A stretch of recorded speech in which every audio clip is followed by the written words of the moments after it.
you. Good morning and welcome to our Ordinary Council meeting for May. I'd like to open proceedings by acknowledging the traditional owners of the land on which we meet today and traditional owners throughout the Southern Down regions, and pay respects to their elders past, present and emerging. I would now like to call upon Reverend Ansi Liederberg to give our prayer today. Thank you, Mayor, Southern Down Regional Council members, staff and community members. It's a privilege to be here. It's always an honour to be invited to participate in this, and I don't take it lightly. Thankfully, I will not be singing, so my Catholic colleagues probably set the bar too high at the last one. But it is National Volunteers Week, and that is something that I'm really passionate about, and it is really those people who make our lives different, uplift our community programs and offers space to make all of us living healthy and better lives.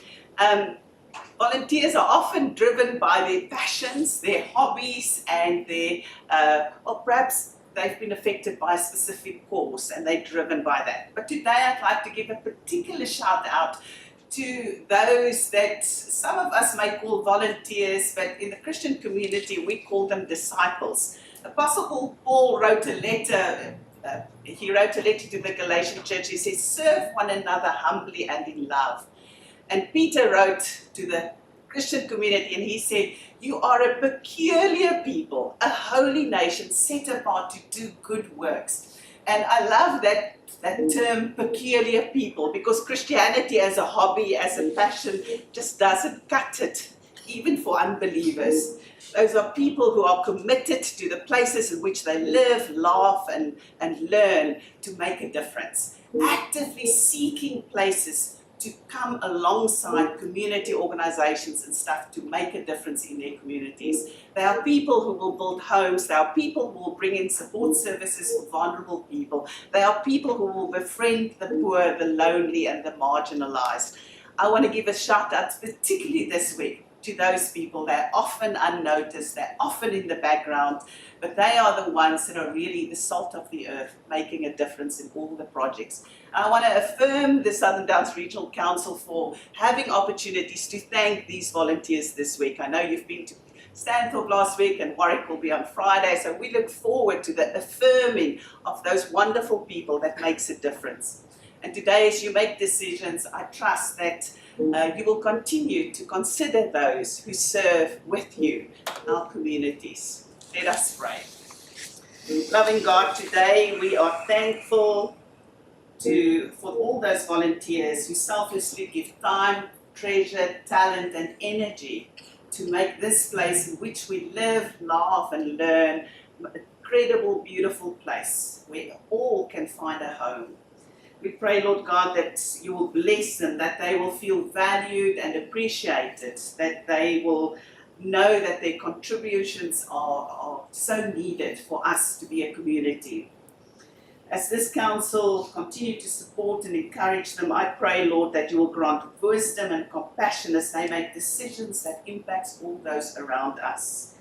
Help us and them to inspire others to join this noble cause, this noble work, and let it be a ripple effect that will go through our communities of love and humble service to those in need and those who are lonely. So I pray, God, a special blessing on our councillors as they deliberate about budgets and all kinds of projects, that you would give them the wisdom needed, the care and the love. Bless them, their families and their loved ones as they serve us. Pray this in Jesus' name. Amen. Thank you, Ansi. Councillors, are there any condolences today? Okay, thank you. Moving on to attendance and apologies. We have all in attendance and noting Councillor Deane is joining via Teams with other councillors present in person. Moving on to the reading and confirmation of minutes. We have a recommendation that the minutes of the Ordinary Council meeting held on Wednesday, 16 April 2025 be adopted. Do I have a mover for that? Councillor Haslett and seconded Councillor Windle. Yes, Councillor Riches. Mayor, just wanted to clarify, because there has been some questions asked of me about where we had the closure vote and some of us voted against that motion. That wasn't put into the minutes as we would do as normal practice and as you have determined would be the case. So I was just wondering whether that should be included. Councillor Riches, I think those minutes were circulated quite some weeks ago. Trying to do it now on the fly. We don't actually, there wasn't a division called, but yes, we'll note that, but I don't think then we can move to adoption. We don't have the up-to-date. Further to that, Mayor, I had to seek advice from the LGAQ, but in accordance with the Local Government Regulation 2012, Chapter 8, Section 254, it should be accurate. The general business item that was brought up by Councillor Bartley regarding the recent protests affecting our agriculture sector should be included in those minutes. Councillor Bartley. Mayor, I believe we can move an amendment to the motion that the minutes be accepted, because I believe they're not a true and accurate reflection of the ending of the meeting that occurred. So I'm foreshadowing an amendment to the motion to accept the minutes. I suggest that we, in an effort to adopt the minutes today, we can,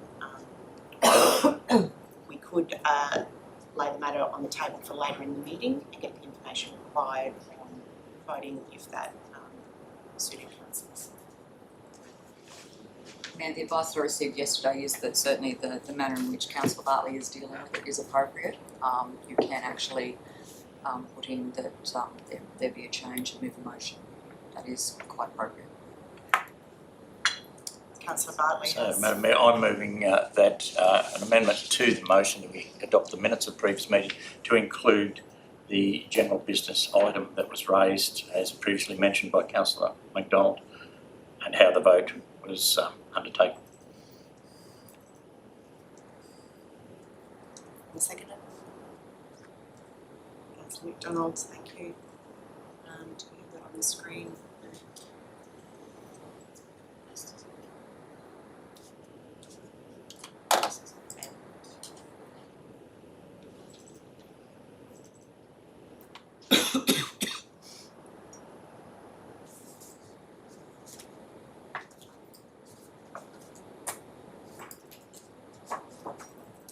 So just moving the amendment first.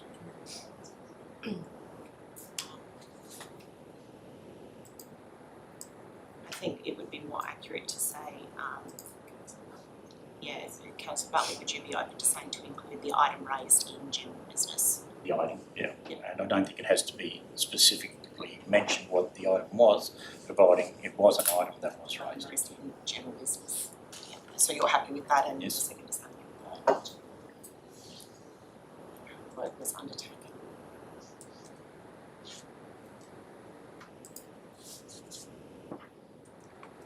Okay.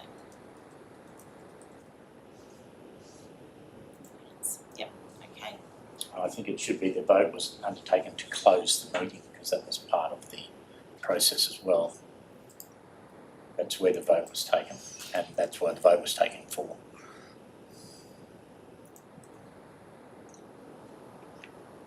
Okay, are you okay with wording on the screen now, Councillor Bartley? Yeah, agree with that, Madam Mayor. And you're okay, Councillor McDonald? All in favour? Yes, thank you.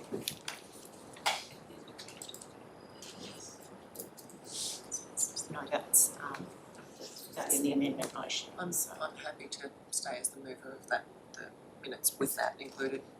Yeah. Okay. So, okay.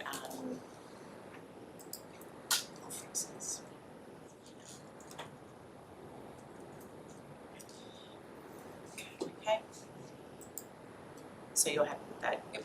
Councillor Haslett and Councillor Windle. Okay. All in favour? Unanimous, thank you.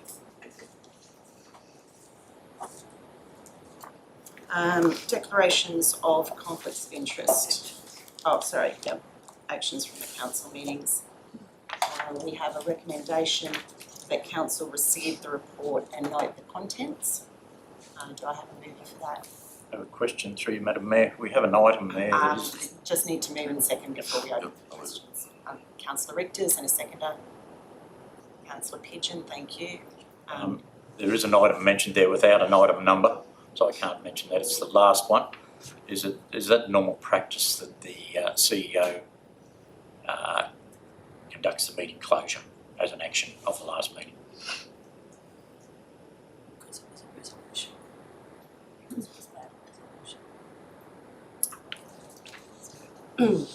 Through your notes, no, technically, as you well understand, Councillor, that the Mayor is the chair of the meeting, so she will close it.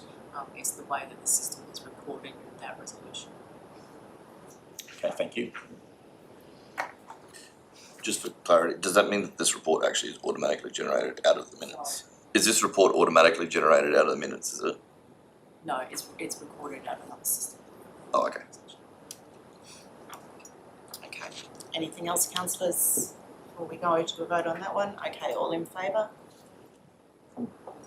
That's unanimous, thank you. Yes, now we're up to declarations of conflicts of interest. Any declarations today? Councillor Windle? I don't, it's not actually a conflict of interest but I do need to note for the meeting and the councillors that I am, in regards to 15.1, material change of use, I'm actually a board member with the director of that company, but I am a council representative on that board, so it eliminates me from having a conflict of interest. Which board? The Willow Tree 37. Willow Tree 37, yes, okay, not the applicant. No.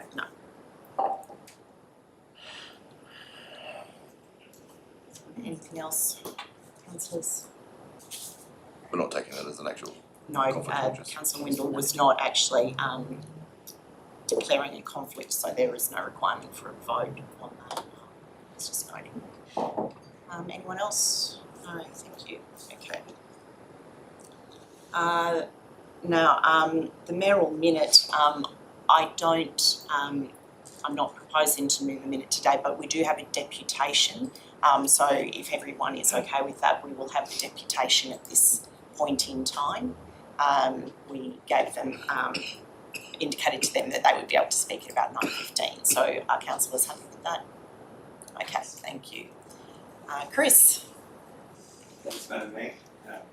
Just like to start with thanking Madam Mayor and the councillors and dignitaries for letting us address this morning. Madam Mayor, I'm unsure, will you discuss, after I speak, will you also discuss if the item, bring the agenda item forward to discuss it at that point in time? Normally we wouldn't, Chris, let me just, Out of interest, if you needed any further questions or something, I was just wondering if it was addressed as part of it, like at the end of this, but that's entirely to you. Apologies for my back to everyone there in the gallery. So Howard Trade Centre, locally family-owned business in Stanthorpe. We're putting some proposals for warehouses. We informed the councillors last night, I'm sorry that was late, I had to get some information together, that we have a number of conditions on the material changes of use. We've negotiated agreement on the rest. The councillors were informed of those in the minutes to help assist in speeding up the process. The discussion we were open for was item number 34, which is an extension of the roadway. I will just pass those out, it might make it easier for the discussions as we go. So the current roadway is a gravel roadway servicing Mill Road at the top end. Councillors come back and to assist, forgive me if I'm not, I have the information supplied to us through the town planners and our private town planner, which you guys have. So council has requested, as part of that material change of use, that we upgrade to the request was a 12-metre road with curb and channel on Mill Road, and they've come back with the exemption as such to say that they'd be happy with a 10-metre road with curb and channel. We're proposing a 6-metre road extension of the existing 6-metre road of a sealed road in the current format. If you just have a look up the top of that drawing, there's an existing council stormwater pit that was installed by council, obviously a previous council. That is at a 6-metre road width. The 10-metre road stops there and then has the stormwater pit in the middle of it, extending the 6-metre part. You can see from there where it turns to gravel. We're proposing to seal that on advice from the contractor, a double 14/7 finish to the end of our lots where the most furthest warehouse would be, lot 109. We've proposed in there, based on the information as well, to look at bitumen crossovers. The council has requested concrete crossovers. The reason for requesting bitumen crossovers is if in the future that there's any services or anything that does require to go up there, they can be cut up and reinstated as bitumen. As part of our proposal, the owner of those lots, if the road is ever widened or changed, then have to pay for a concrete crossover at that time. So one would assume it will be us, hopefully, but in the future then if circumstances change, the owner of those lots pay for the concrete crossover at that time of happening. So yeah, the current layout there is gravel. We feel that we're not putting any further traffic or minimal extra traffic on the road as it stands. We already use those blocks for storage. I have submitted last night a letter to the councillors. There's 3 supporting letters there, and sorry I didn't print enough of those to not be shared. 3 supporting letters from the 4 neighbouring blocks. Grateful for the upgrade to a 6-metre bitumen road. Also, as part of that, I've submitted some extra information. And Mayor, I've got a hard copy of this for you at the end to submit to you. So there's some photographs there indicating that the New England Highway, now I will say not scale to scale, but zoomed in as much as I could. So from outside line to outside line is a 6-metre width. And if it's not quite scaled correctly, it's not 10 metres. There was also photos there looking up Mill Road. So you can see the stormwater drain that has been previously put in at the 6-metre width. As you're looking up that road, our proposal is to continue exactly what is there. The water will shed to the east and shed to the west, and the drain will still operate as it currently operates. As part of the original council reply, it mentions that we have, in the original reply, it talks about the 10-metre road and making any necessary changes to the above road works to facilitate the 10-metre road. What we would be proposing is the 6-metre road of bitumen would stop there. There's no requirement to change anything further up, but I will add, Madam Mayor, we would propose to bring some deco in and top that road to form it correctly. There's a lot of water coming down the existing top end of the road, which is continuing to come down to Mill Road. We're proposing to top it as well. The grass drains either side would then not be disturbed. It would shed the water and would leave minimal disruption for runoff or erosion along those lines. Again, the neighbouring people there are happy with that proposal if they got something just upgraded and trimmed and dressed at that time.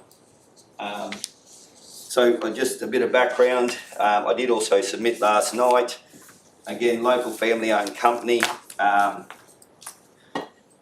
We're happy to help the community. There's a list there, confidential list of 21 individual associations that we sponsor since we've taken over in the 5.5 years.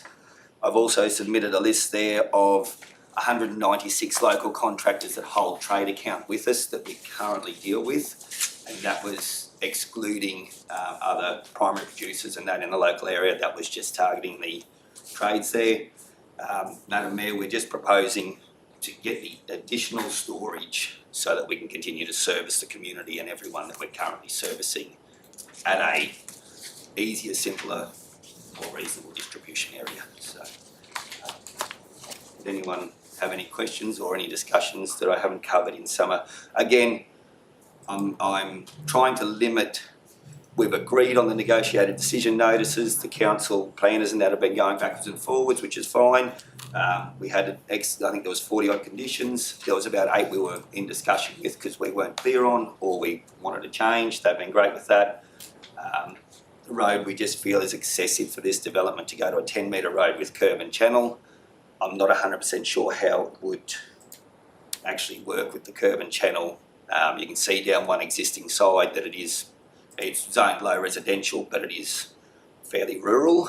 And again, it's a no-through road. There's 4 lots that adjoin it. 3 actually adjoin and have an address on Mill Road. 1 is actually on Halehaven Drive that has access to Mill Road at the back of the lot. And we feel that that's an excellent proposal and upgrade for the road under the circumstances and what we're proposing. Thank you. Thank you, Chris. Councillors, as suggested by the applicant, we might move the motion to, we might have a motion to change the order of business to bring items 15.3 and 15.4 up for discussion now, while we have the applicant here. Happy to move that, Mayor. Second. Thank you. Okay, all in favour of that procedural motion? That's unanimous. Thank you, Marion. Okay, so item 15.3.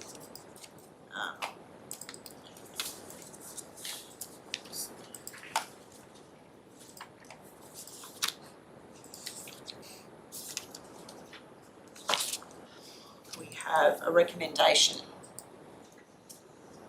that council agree in part with the change representations made in relation to the application for a material change of use for the purpose of warehouse 1 shed on land at Mill Road, Stanthorpe, described as lot 110 RP 12340, with conditions 9, 24, 28, 34 remaining unchanged, condition 42 being deleted, and conditions 5, 8, 24, 37, 38 and 41 being amended as set out below.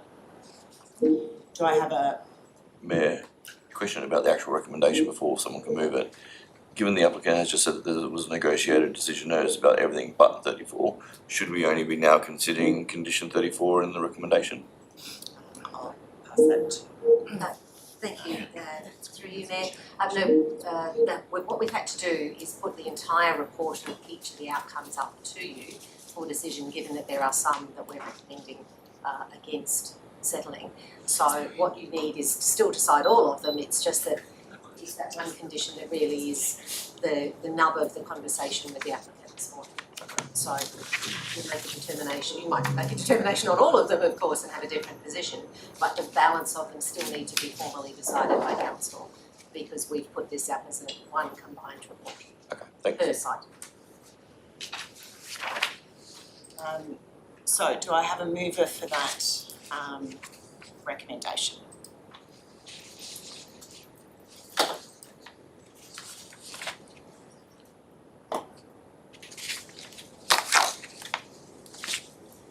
Councillor Kitchen, thank you.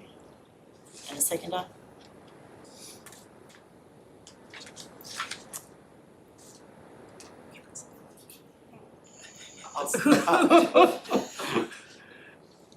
I'll second it, Mayor, but Yes. yeah. Oh, thank you, Councillor Rickers, for the purposes of discussion. Thank you. Okay, Councillor Pigeon, as the mover, would you like to speak for the motion?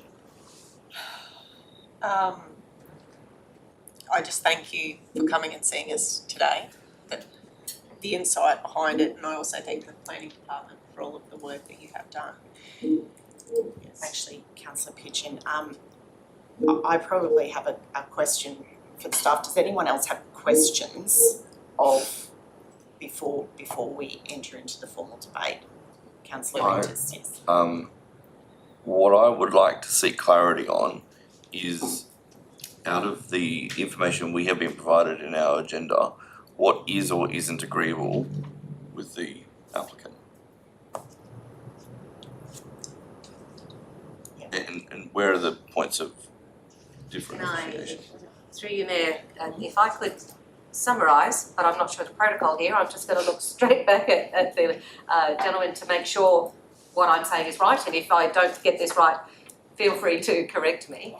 My understanding is that we're really dealing with the width of the road and the curb and channel requirement as a concreting requirement. So council originally proposed a 12-metre wide road. We then agreed that we could consider 10 in those circumstances. Our recommendation is quite clear that it should be a curb and channel that is concrete. We're talking industrial traffic levels on the road, and the concrete standard is a requirement in that situation. I note sorry, I'm just going to answer a couple of the things that I think will come together if that's okay. I note the suggestion from the applicant about the potential of conditioning or having a process where landowners might in the future be required to undertake the concrete curb and channel. I can't immediately think of a lawful way to do that. It's a condition that council would levy, and to have a condition that is uncertain about when it may be imposed is not one that I could legally do, I think. So I'm not sure how we might do that as a condition. From an officer perspective, the engineering requirements look at the overarching industrial use of the land and future traffic. So this is a warehouse approval. We have a current landowner at a current activity level. That can change tomorrow and be sold, and we have a different industrial warehousing use. So what we're looking at is the ongoing use of that land and the requirements for the road and the implications then for council. So I think that's the summary. We're talking concrete curb and channel and 6 versus 10 of the width of the road. So mainly condition 34, Yes. is that correct? And condition 34, yes. As I understand it, everything else is an agreement. Yes. They're agreed. Right, they're all agreed. Can I just be crystal clear on that? What we are presented here, where the conditions have been changed, those were the conditions that were agreeable? Yes, Yeah, okay, thanks. the applicant has those. Yes. Does that answer your question, Councillor Hulme? It probably does, but just for the sake of clarity, I'll ask it anyway through you, Mayor, to the planning department. My main concern with what's happening up there is it's a fairly steep slope, and so the drainage is a big issue. The width of the road, to me, I can see all the valid points, the points we made are quite valid and reasonable. But I just want to check that with any changes that drainage is going to be satisfactory, that it's going to take the water away where it's needed to take it away. Through you, Mayor, that's one of the reasons that the condition 34 does include that requirement for curb and channel and stormwater drainage, because it is obviously important in that location. And that's satisfactory to the applicant, those conditions. That's the point of concern, particularly in terms of the curb and channel construction. We're suggesting it's concrete. That's important in that space. So if it wasn't concrete, then it may not be as good in terms of clearing the water out. That's what I'm trying to get at? Is that what the effect that would be if you didn't use concrete? I'm going to defer to my learned colleague in engineering because that's my He's not here, it's me. If we don't have the concrete curb and channel, we could experience more washout. Does it connect to existing curb and channel? On the eastern side it On the would. eastern side it does. So I can't see that it does, so I think for curb and channel to be absolutely working well and beneficial, it needs to connect to other curb and channel. To have it placed on its own, sitting in its own, it doesn't work well. Curb and channel, to my way of thinking, is to delineate the footpath from the roadway, mainly, and also to control stormwater is the main reason we use curb and channel. We're still on questions. We can open to speaking for and against. Does anyone else have a question for? So Okay. I've just got one more question. So you've got an existing council stormwater drain there. So when that, if you were to put that from that 10 metres and continue that 10 metres up, that's going to be in the middle of the road, isn't it? The stormwater's actually finishing at the top of the road. Yeah, no, but where that drain is, that existing council stormwater drain there, if you were to continue that, it'll, It's flowing the opposite direction, right? but the drain itself, where it catches the water, is going to be in the middle of the road. Oh, sorry, yeah, it would need to be moved, yes. So through you, Madam Mayor, that'd be road reserve, more or less. It'd be in the middle of the road reserve. Depends where you put the road on the reserve. Yeah. Is it a question? So, Well, I'm just trying to work out how practical it is, it's to continue that 10 metre where that is positioned. I'm sorry, that's a dimension question. It could stay there as a in road grade. You're driving to move it physically, it's still doing the same job, whether it's in the middle of the road or at the end of the road, because it will be graded to it. and I have a question, probably for Di. So, these conditions around the road, which council has the 12 metres, but which has been agreed to come back to 10 metres in the curb and channel, are those requirements pre-existing on that industrial estate subdivision, or were they put in place? Are they known when the land was actually zoned as industrial? They're known, so thank you, Mayor, for the question.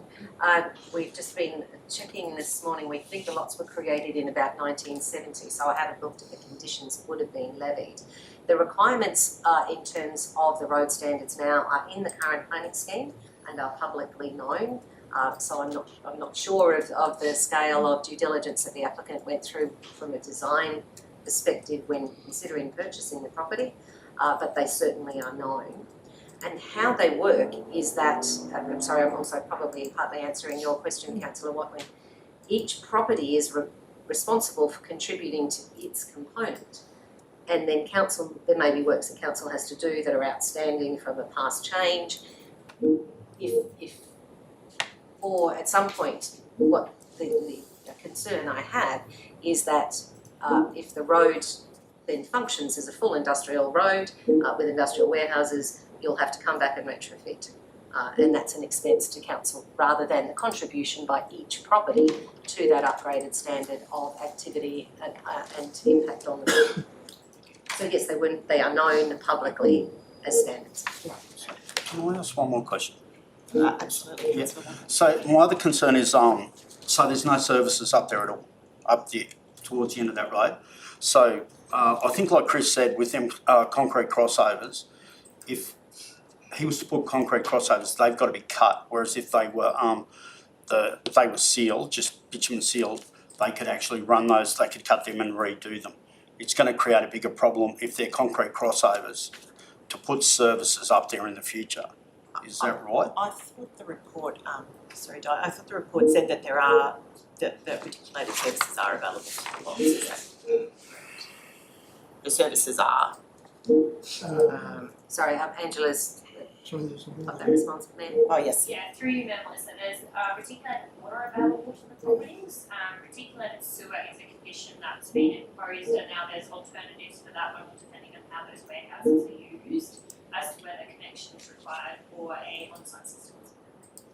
Right. So what would happen if the services had to go up past those ships? That becomes an engineering response. As soon as you go past the. You know, if there was any reason that any of them services had to go up past them buildings further up there too, is there any? So our service will stay in the road reserve. Yeah. If it goes onto the private property, then that's the property owner's issue, not ours. But if it goes up further, will there be any reason in the future for any services to go up past those properties where those concrete crossovers are? but there's the road to the east, sorry, the property to the east is zoned for different development. Yep. So if that was ever developed, but there's no guarantee that services would come down Those Road.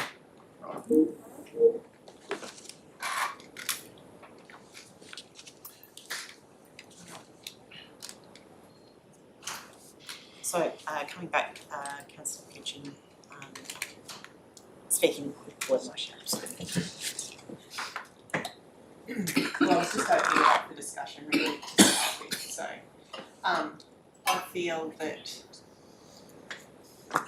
audit planning, we need to think about that, that's very important for future development. I can see the applicant's side of view here, so I just think curb and channel,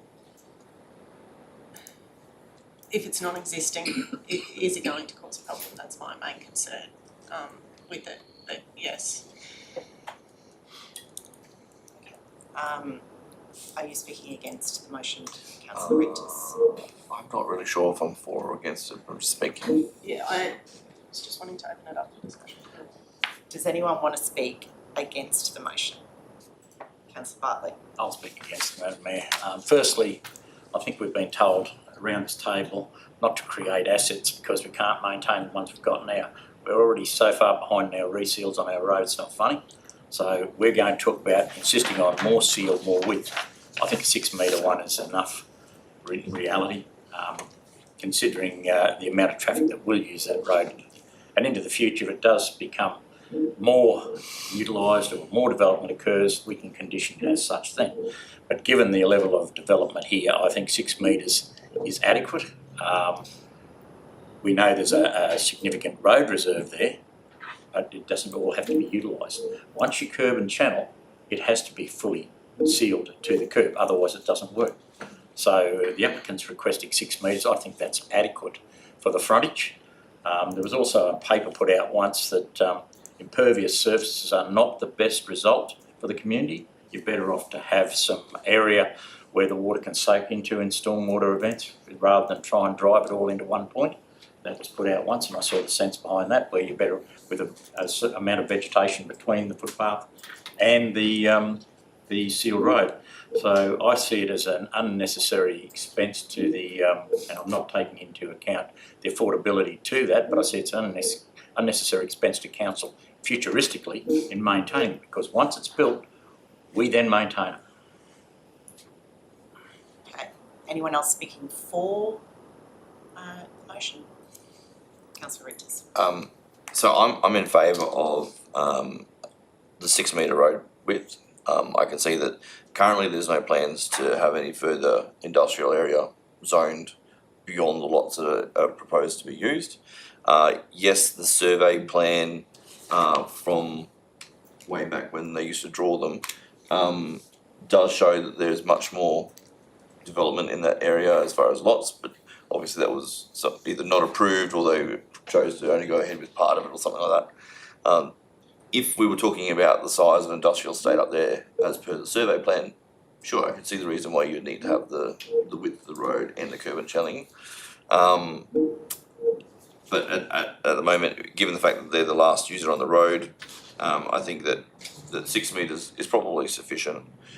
I'm kind of thinking that the curb and channeling that is running up the eastern side of the road should be continued, because it's in place, but then I also acknowledge that there's nothing over that side of the road. There's no further lots on that side of the road. Until there's a further subdivision of the eastern side of the road, maybe curb and channeling doesn't need to continue up that side of the road. So I'm kind of unsure myself.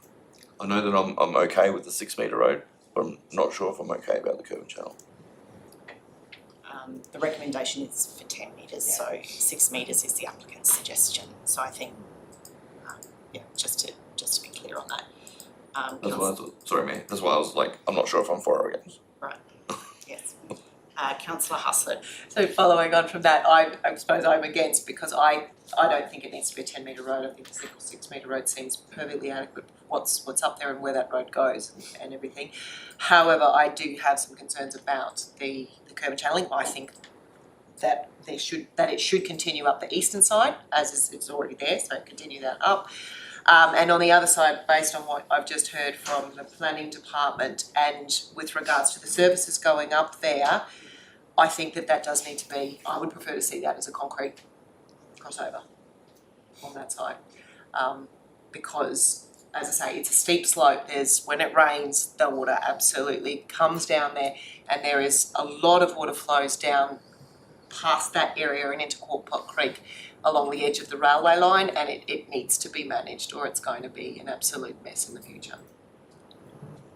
I'm going to speak for the motion.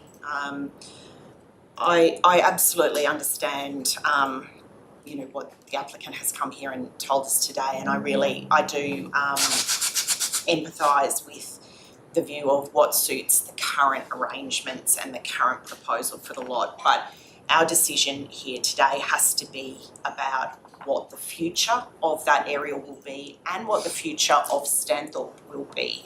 When these lots were originally done, they would have been on the outskirts in the 70s, on the outskirts of Stanthorpe. They are now very much subsumed into Stanthorpe, and the development further along Sugarloaf Road shows that we are actually growing the footprint of Stanthorpe, and I think the infrastructure within that footprint needs to reflect a large town standard. I think the recommendations from the staff are recommendations from our professionals.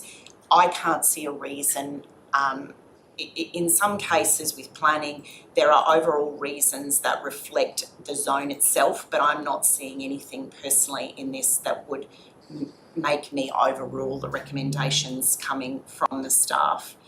And I think that we have 4 potential lots here along this road, all of which can be sold individually, all of which can have separate uses on them. And unless we put the right infrastructure in at this point, it's going to fall on ratepayers and council to fix that infrastructure later on. So while I absolutely empathise with the applicant here today, I'm speaking for the motion for the recommendation from the staff. Councillor Watley. Against. So Mill Road is a low traffic, no through road. Only a few lots use this stretch, and these 2 warehouses won't dramatically increase the traffic beyond what already exists.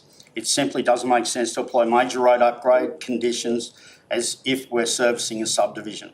I also feel the requirement for 10 metre wide sealed road is excessive after reviewing the supplied photos, including examples from New England Highway and Maryland Street Bridge. I believe a 6 metre width is quite sufficient for this content.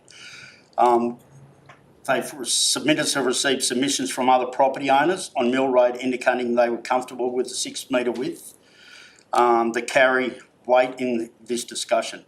At the end of the day, this is a development in an industry zone on vacant land, and the conditions should match the scale of the development. I support a 6 metre road. Okay. Is it possible to do an amendment, to propose an amendment? Yes. Does anyone, Unless, does anyone else want to speak before it is proposed? No, okay, Councillor. Sorry, can I just speak? I just think it's important moving forward with what you said, Mayor Melissa, about the industrial estate. This is an industrial estate. We have growth here. I completely appreciate 6 metre. However, I do appreciate where the planning department is going with future growth here in this region. We are growing. We're growing at a rapid rate of knots. And are we putting ourselves in a corner here? That is my question. Okay, let's move your amendment and then we can open that up for discussion. So I'd like to propose the amendment that the 10 metre width be reduced to 6 metres, but that all other conditions remain the same. I'm just checking if I've got it right. Yes. Yeah. Right. Just have to find it, is that 15.2? Madam Yeah, got it, I've got it. This is condition 34, and I Yes. just want to check on it right now. And it's, yes, 6 metres. Just there, that's correct. Madam Mayor, Are you seconding or you? just wanted to point out something that Councillor Pigeon just said that you didn't hear. She was happy with the amendment, so you may not need to actually move it as a separate amendment. She was happy to have it as the motion that she moved. Yeah, but it's the No, Yeah, no, you move move it as first. an amendment. Yeah, Okay. that's right, yeah. In which case, can I have a seconder for the amendment? Councillor Richters, thank you. Does anyone want to further speak to that, Councillor On the Rossington. Bartley? Just a question, probably moreover. How does the curb and channel work when we have a 6 metre road versus a 10? Because he'll sit over there in isolation, as I've said. You really need curb and channel in conjunction with the sealed surface, otherwise it doesn't work. So I suggest to support the amendment that we get rid of curb and channel as well.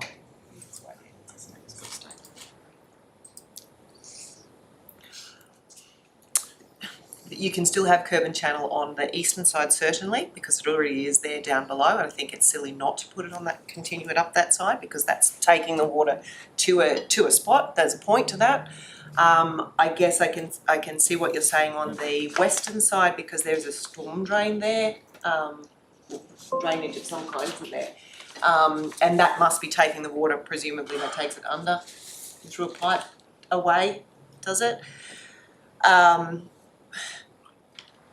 Takes it into that stormwater drain in the middle of the road. Yes, and then down the hill under the road.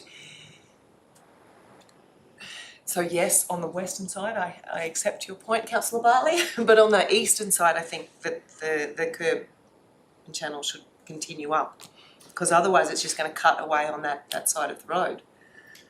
So I don't know how that works with my amendment. Mention the question. So if that curb and channeling stays on that side of the road, is it going to direct the water to pool there on that one side of the road? Existing stormwater runs back out to Sugarloaf Road. It doesn't flow in the pool. Potentially, we would have to design it to make sure that it did. Is that why it was the 10 metres originally? But even at 10 metres, wouldn't it still pool? Like, how does 10 metres solve the problem? Sorry. So Yes, sorry, if we Can go I say- back, we have an amendment, is that the amendment motion that has been moved and seconded? Yes, okay. Does anyone, and Councillor Haslett has spoken to the amendment motion, does anyone else want to speak to that before we vote on the Can I amendment clarify, motion? because Yeah. Councillor Haslett said she might be happy with just the eastern side of curb and channel, or sticking with both? Can I just speak that we have that road, if you put that curb on that eastern side, that diverts it. If you have a look where you live, because you live down on that bottom side there, where that water diverts, it goes into that spare block. If you have a look, there's a spare block with a big drain. So we're actually going to be diverting that water down that road by putting a curb on that eastern side. And like John said, unless we change. We goes into a stormwater clearing advice on what's That makes sense to required me. if we change to 6 metres, would we?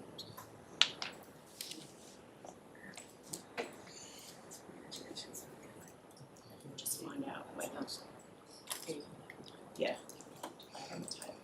I'd like to move a procedural motion that we lay this on the table until we gather the information required so that we can make an informed decision either way.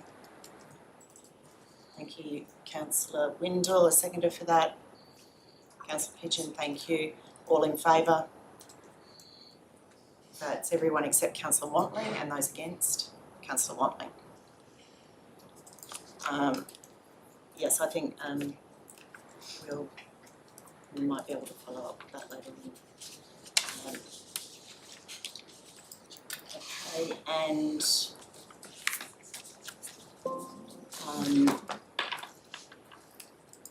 if I can suggest that we go, do I want to do 15? I'll come back to that. Well, I was going to move it, go back to the order, yep, and 15.4, Sorry, Mayor, I'm just going to let you go on 15.4. I was going to request that we actually move 15.1 because we have those members in the audience as well. And this is another planning matter after this.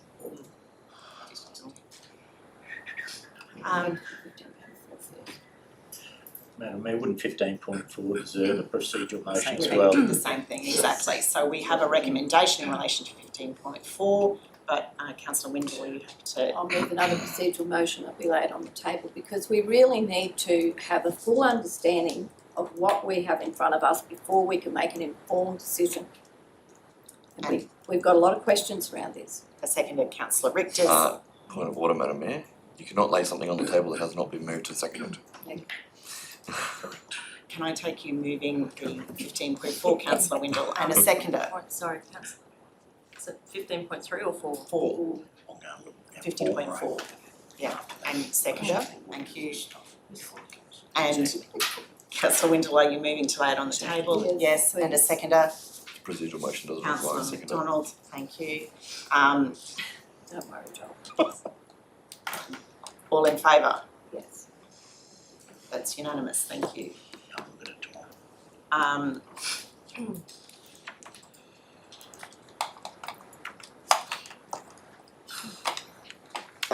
So,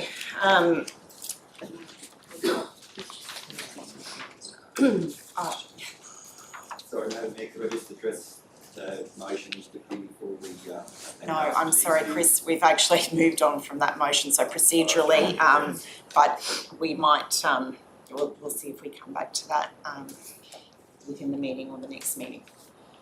Are we okay?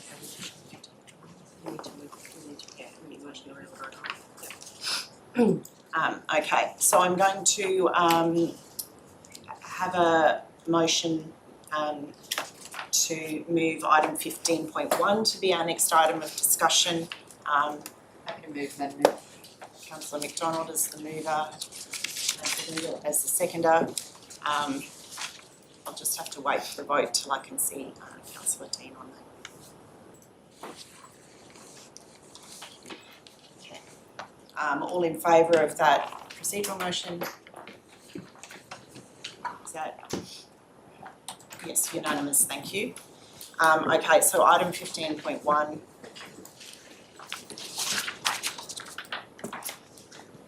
Mayor, I just got a text message from Councillor Deane asking if we can call her instead of using video. No, because I have to see her voting. Because I have to see her hand.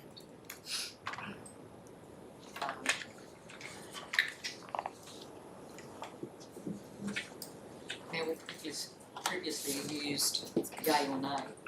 Yeah, look, I'll put her on both.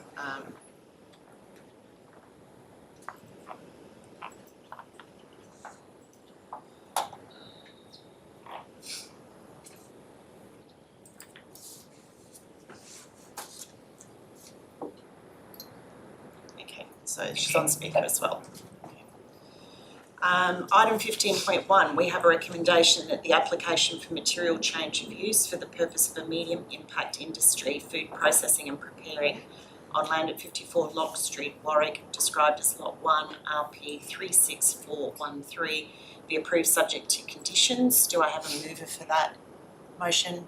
Councillor McDonald, and a seconder, Councillor Richters. Thank you. Councillor McDonald, would you like to speak for the Yes, motion? Mayor. Certainly in regards to this type of industry, within our region we have an ageing population, we're fully aware of that. I believe that there are certainly circumstances where this type of service is warranted within our region. It assists both the elderly and those that may be in the disability category, of course, within DIS, and also can just assist the average person that may want to receive a meal. It is slightly different, obviously, in that it's not being put into the industrial section, but these have been, kitchens such as this have been developed for chefs and for other areas, and I certainly think it is definitely a good compromise and can work for our community and to be a benefit for our community. Thank you. Thank you. Does anyone want to speak against the motion? Mayor, question for the planning team. What is the current use, approved use for this plot of land? It's residential, Mayor, but Angela, did you want to add? It's residential. Residential. So it doesn't have any commercial or industrial approved uses? Just to answer that question, I think it does. It owned a home-based business once, Madam Mayor. It was a landscaper that used to run a business out of there. So it does have some history. I don't know whether he had approvals, but it certainly was a home-based business. Through journalists, so our home-based business is unlikely to have required planning approval or would have been exempt to development. It's been some time since that business approved. So it did have some commercial. One more question, Mayor. Are we aware of whether the house is occupied as a residence at the moment? Through you, Melissa, not aware of whether it is or isn't a private residence. Through you, Madam Mayor, I just got one question. So it's got restricted signage completely. That won't cause any safety issues for anyone slowing down to find the place to turn in there off that street. That won't create any safety issues, will it? Can I suggest that you would like to respond? Through you, Melissa, so there is a condition to enable ingress and egress to be signed so that deliveries and things can reach access. Any other question, Madam Mayor? Do main roads, are they co-respondent in this? Through you, Melissa, yes, they're a referral agency for both the state controlled road and the railway and have no requirements.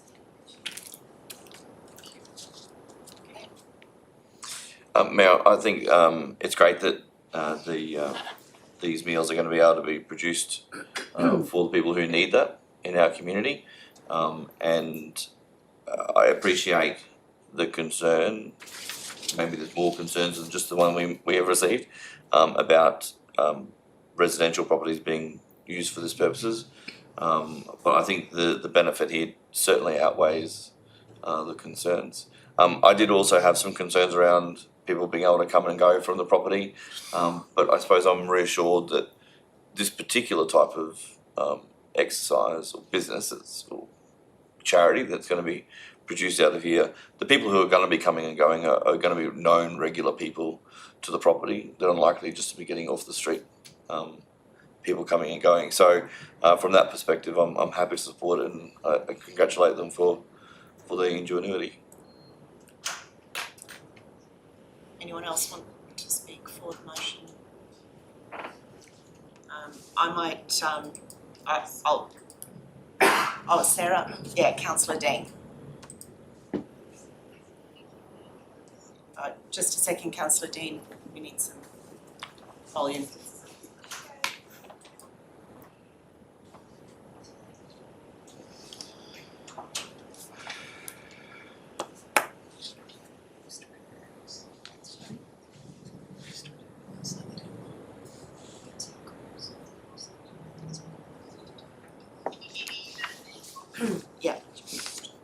Sorry, Mayor. I would like to speak for the motion. I believe that the concerns have been addressed in terms of nuisance that this development may create.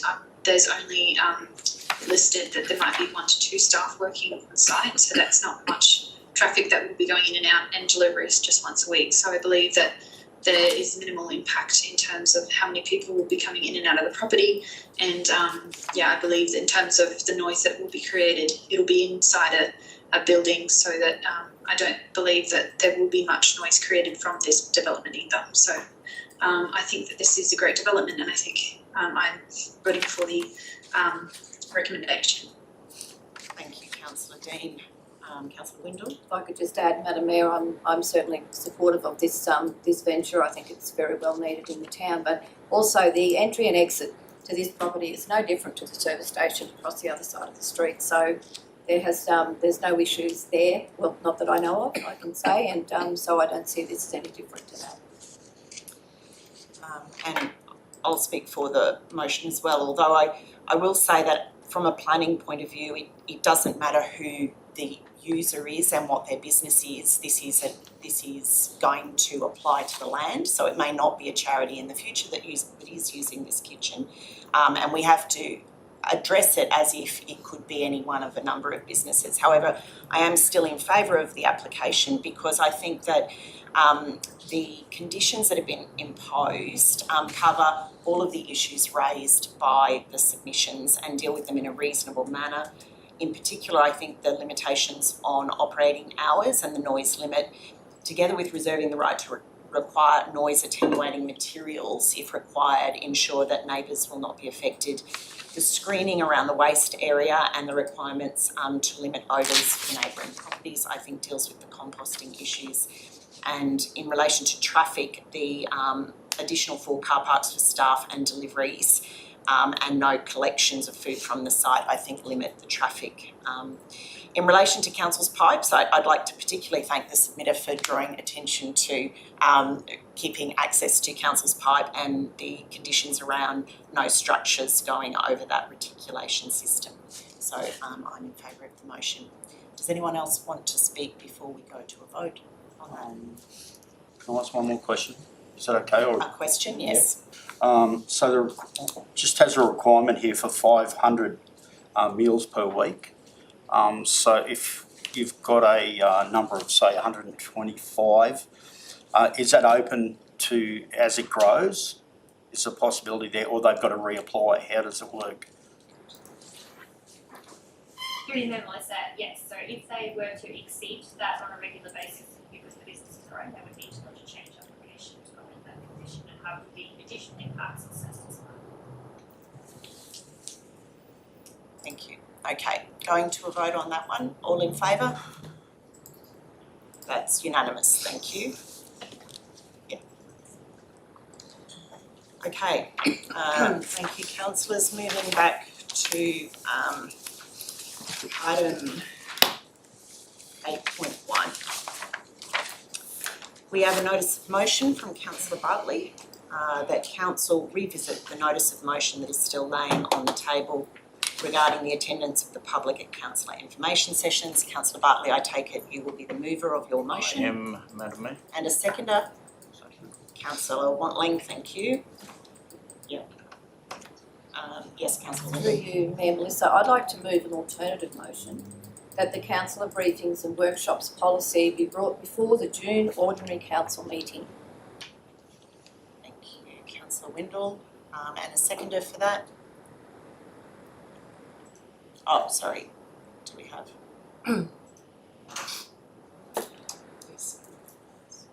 Yeah, Councillor Deane, thank you. We'll just wait for that amendment to go up.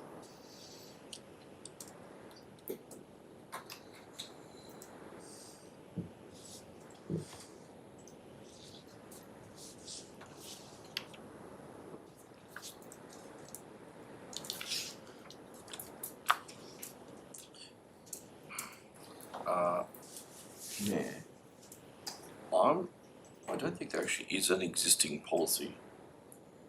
We've Sorry, had it. the Deputy Mayor said that the policy will be brought to the June council meeting. I don't think there actually is an existing Draft. policy, So I is can there? make that draft. Draft, okay. Yeah, the draft, yeah, that we did, that was discussed at the Right, gotcha. CIS Yeah. session.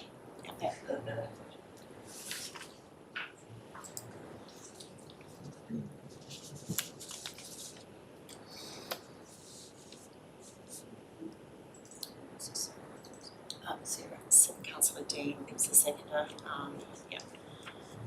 Okay, do you want to speak to the amendment motion? Yes, please. Yeah, I appreciate Councillor Bartley raising this. I mean, we've been talking about it for a while, and since I've been a councillor, it's been clear to me that we've always been in favour of community engagement.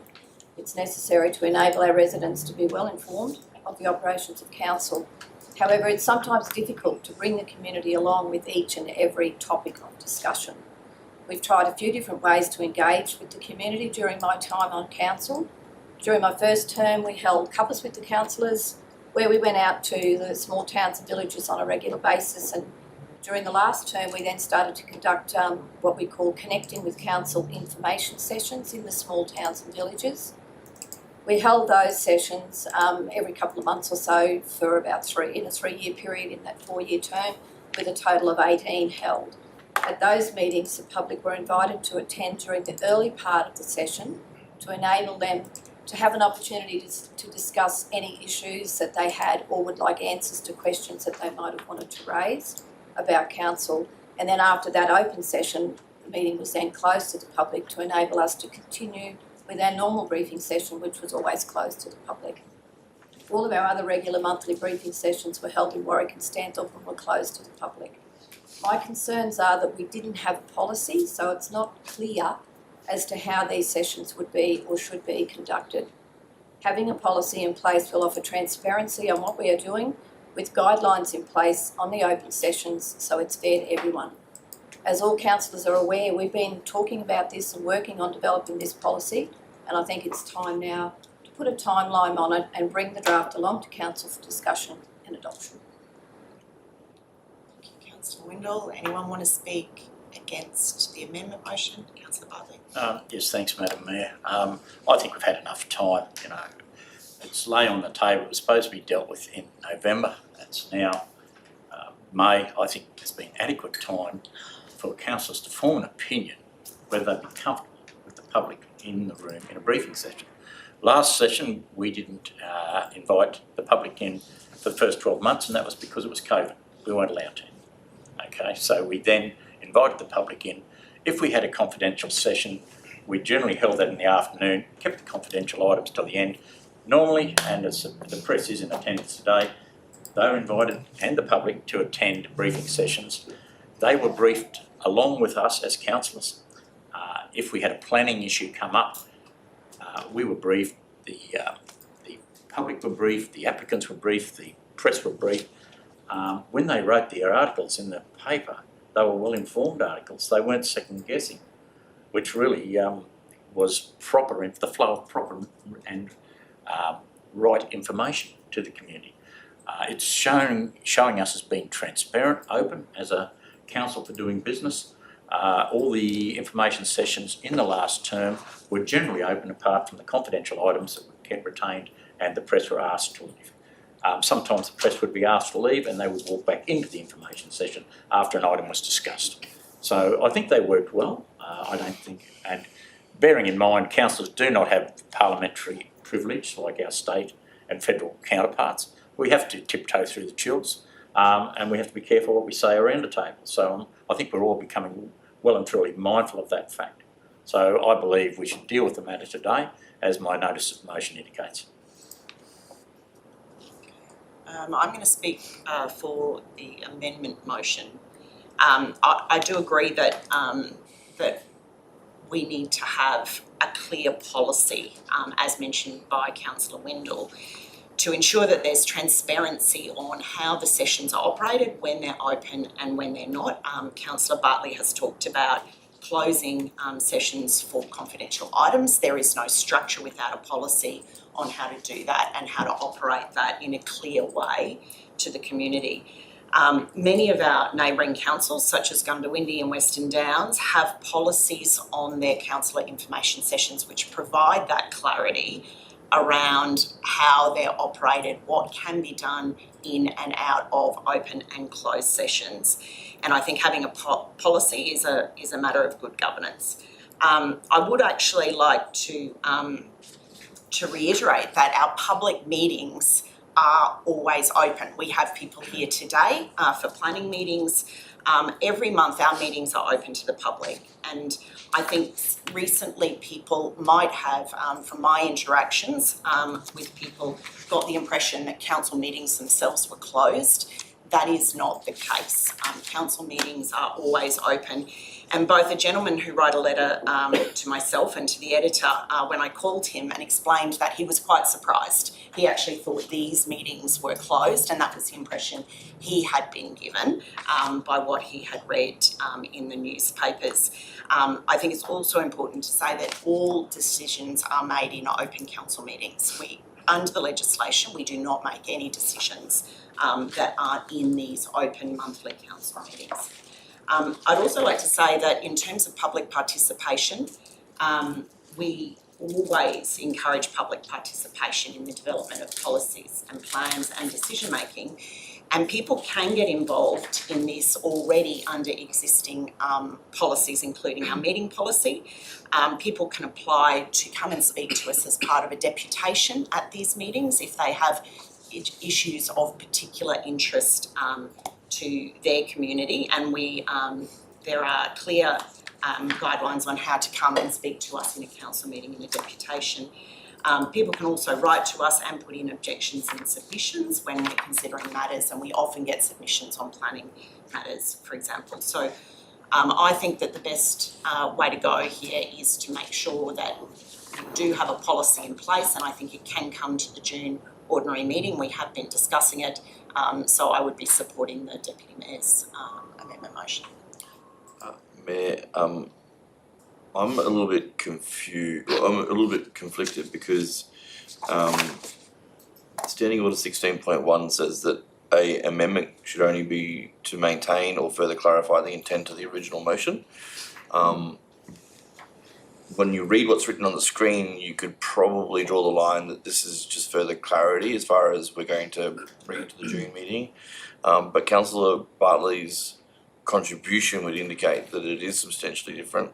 So now I'm, I suppose, seeking your ruling on whether or not there should be an amendment or whether we should actually consider the first motion and then put up an alternative motion. In my view, it's an amendment motion because we're talking about how we deal with attendance of the public at councillor information sessions. I'll actually ask CEO, are you happy? The amendment doesn't. Yeah, exactly, yeah, and the amendment doesn't contradict Councillor Bartley's motion, so it's not an opposing motion. Councillor McDonald? Mayor, I think I was actually possibly one of the councillors that actually did lay this on the table, and that was somewhat 6 months ago. And the manner in which we deal with it, obviously as a council, I think is very important that it's done in a timely manner. I can see Councillor Bartley's point in that it has taken quite a long period to actually get back and be reviewed. We have been speaking about it in CISs, and I certainly think that 6 months is well and truly enough time to bring this particular one back. Can I speak for the motion, the first motion, or? No, we're speaking on the amendment motion. So can I would you like to speak speak against the amendment amendment motion? Absolutely. No worries. Transparency and trust were key promises during our election campaign. Councillors' information sessions lay the groundwork for many decisions, yet too often the public is shut out. Just because some councillors keep their doors closed doesn't mean we should all do the same. We're the Southern Downs, we should lead by example. The public should be welcome, not shut out.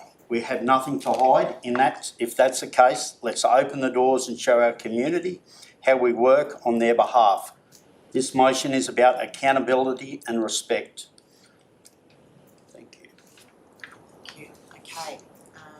Shall we go to a vote on the amendment motion? Oh, yes, right for reply, sorry. I just want to add that there's no way in any way that none of us or any of us have any intent on trying to close out the community from anything that we try to do, and we always have tried to be as transparent as possible, but there will always be in some cases where we can't include the community in our discussions. So this is why I want to see a policy in place so that we all have guidelines to follow. And that's also why I put it on a timeline on there to bring it back to the June meeting, because it has been going on for some time. So I just want to see this sorted out properly so that we all understand exactly what we have to do in the future. And so the community has a better understanding. They've always assumed that they've been closed out because we've never advertised that they're not closed out of those briefing sessions. Okay, going to a vote on the amendment motion. All in favour? That is Councillors Pidgeon, Haslett, Windle, Hamilton and Deane. And those against? Councillors McDonald, Richters, Wantling and Bartley. So the amendment motion passes. Can I call a division on that, please, Madam Mayor? Yeah, that's been recorded. Thank you, Councillor Bartley.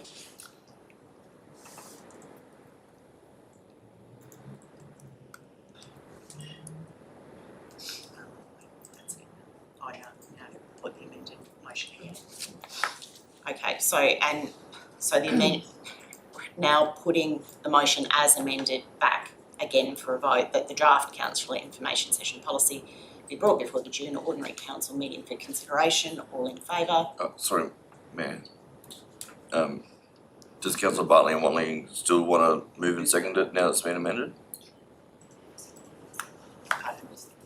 Yeah, okay, a mover, Councillor Windle, you happy to move as, and Councillor Haslett as seconder. Okay, all in favour? So, I'd now like to make a contribution to the amended motion, Mayor. I do hope that we do bring this to the June ordinary meeting. The reason I voted against the amendment was that in last year's meeting we said it would be in the November meeting, and it wasn't, and so that's why I voted against the amendment. But I really do hope that we do bring it to the June meeting, and that we've had the discussion in the CIS, and that what we're saying we're going to do, we actually do. Can I speak for it? Yes. So I think that the amended motion actually addresses the things that particularly Councillor Watling raised anyway.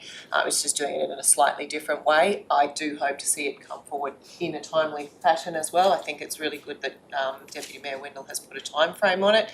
And I'm pleased to see that, I agree with what Councillor Windle also said, that all of us want to be open and transparent. So I hope nobody gets the impression that those of us who are voting for the amendment don't agree with that, but I personally want to see it done in a way that's really clear and has very clear frameworks around it, so we all understand exactly what it is that our policy is. Yeah. Councillor Bartley. Just because we construct a policy, Madam Mayor, doesn't mean it will satisfy councillors. So it could be a protracted episode. Just because we say we're going to establish a policy we're all going to agree with, not necessarily. Policies can constrain councillors in some respects. So I'm very conscious of that. I'm very conscious of free speech. And I'm very conscious of bringing the community and inviting them to understand how council works. And that takes away the creative intrigue of some people out there on social media. The idea is to be open-handed. So we're going to be building a policy in the next month, which in one of our busiest months, which is our budget month. I think we're really going to put some stress on council achieving the policy that we're hoping to get that demonstrates we are an open council. Yeah, yes, Councillor, you've got right. I'll speak first, but you do have right of reply, Councillor Windle. To speak to both of those, Councillor Bartley, you'll recall that we do have a draft policy. It has been significantly progressed. I would hope that as we get it ready for the June meeting, we wouldn't have much work to finalise it. And I would like to just remind people that this council has been through a significant amount of change over the last few months, with an acting CEO moving into our permanent CEO, and coming into budget. Of course, some things, while we wanted them to happen earlier, we do have to be realistic about the change that we've been through. We're coming out of that now, and now is the time to tidy up any loose ends. So good to see this policy coming back in June. Does anyone else want to speak before the Deputy Mayor has heard? No? Okay, Councillor Windle. Well, actually, you summed it up for me, so I agree entirely. It's time, and yes, June may seem like it's putting a lot of pressure on a few people, but I think that everybody's got a basic idea of where we want to go in this direction, so I'm sure that we can pull this together and get a decision made fairly quickly. And that's why I like a timeline, because otherwise it just goes on and on and on and on. So now we have a timeline. All in favour? That's everyone except Councillors Bartley and Watling, and those against, Councillors Bartley and Watling. Thank you. Just recorded. Okay, moving on to item 8.2, we have a notice of motion from Councillor Bartley that Council review the current meetings policy. Again, Councillor Bartley, I'm assuming you're going to move the motion. Thank you, Madam Mayor. And a seconder for that motion. Councillor McDonald, thank you. Thanks, Madam Mayor. This probably is brought about as a result of the last ordinary meeting and the way it concluded. And I've read through the meeting policy very carefully, it's Queensland constructed, and the standing orders that go around it. And I looked into section 4.1 and follow on to 4.2. It says business not on the agenda or not fairly arising from the agenda will not be considered at any local government meeting unless permission for that purpose is given by the local government, not by the mayor, the local government. So is that the council? I believe it is. So what I'm trying to do in reviewing it is to basically find a way of council having some input in what they believe would be a reason to raise in general business. Thank you, Councillor And that Bartley. is why I'm only asking for a review, not a change today, just a review so that council can think cohesively in a way to go forward to manage items that we want to raise that affect the community. Yeah, thank you very much, Councillor Bartley. And I think also given that since the state has actually updated those best practice standing orders for local government since we've adopted them. So I think it's actually probably good timing to incorporate those updated ones and the issue that you've raised. So absolutely, I think we can bring that forward for review. Is there anyone else who'd like to speak to that? Councillor Richters? Question for Councillor Bartley. That's an open-ended motion. Is there a time frame on that? Look, I'm conscious of how much pressure our staff are under. We've just put an item in front of them, a policy to complete. We've got a budget process, so I believe 3 months would be a reasonable amount if we were to do it within the 3 months time frame. I believe that would be adequate time to review this policy. Okay, shall we go to a vote on that one? All in favour?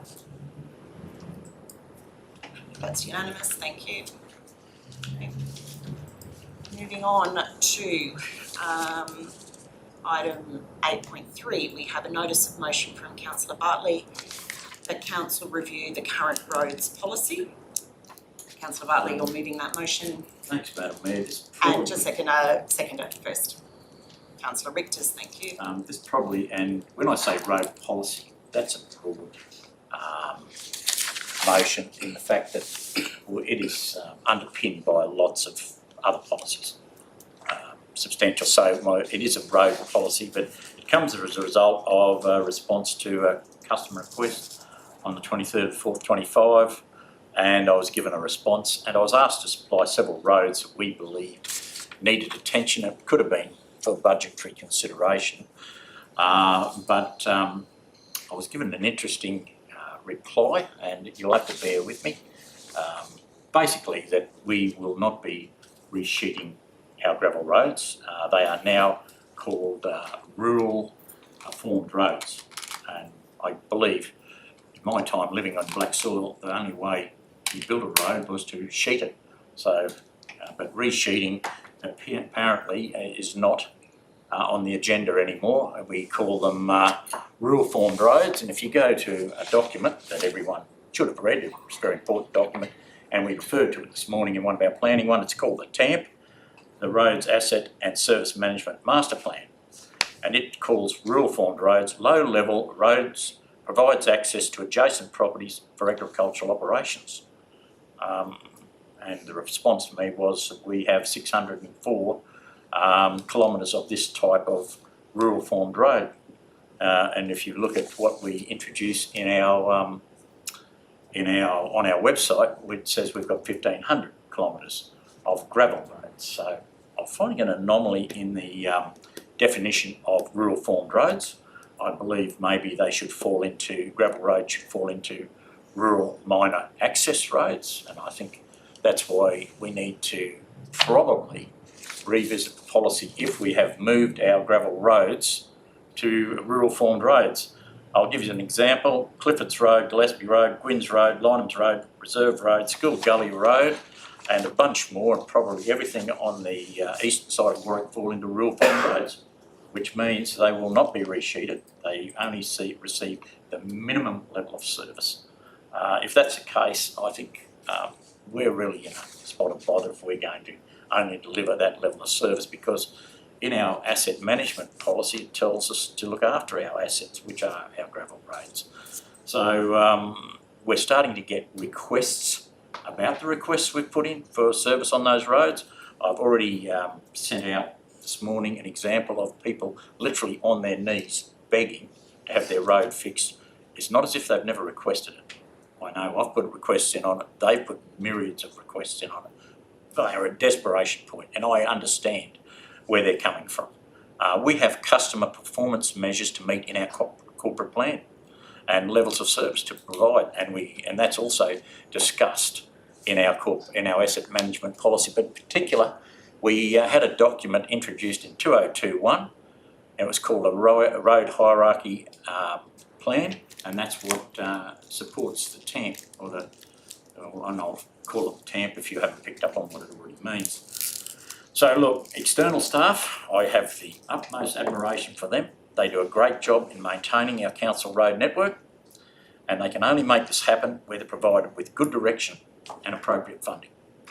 The gravel roads are not in good condition, and I feel partly responsible as the roads are a major part of my portfolio. So therefore I announce that I would like to take this opportunity to relinquish the Connect Communities portfolio. I feel that I have been ineffective in that role, and I apologise to the region for the current state of the SDRC's road network. Thank you, Madam Mayor. Anyone want to speak against the motion? No. Anyone? Right, Mayor, I'd just like to say that I feel, Councillor Bartley, the farm that I grew up on was black soil. I understand the impacts of that. So I think if the policy is unclear, we should review it. Yeah, and I'd like to thank you, Councillor Bartley, for taking this on. You are the roads portfolio holder at the moment. I know your comment at the end there, but this is what portfolio is about. It's about driving policy. It's about bringing strategic issues up before council.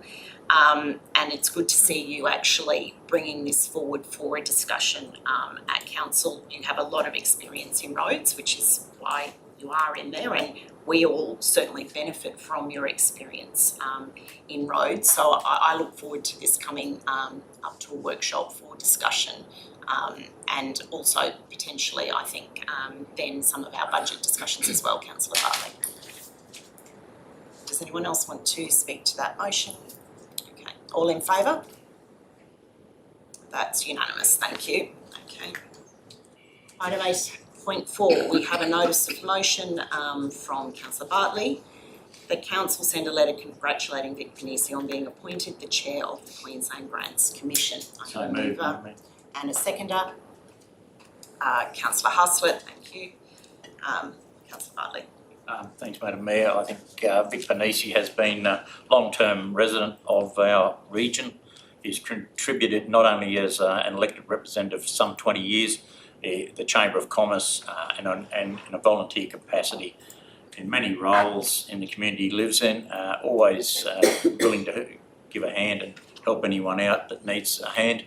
I think he's a good fit for the position that he's been appointed to, so I think it's just appropriate we sent him a letter congratulating him on his appointment. Thank you, Councillor Bartley.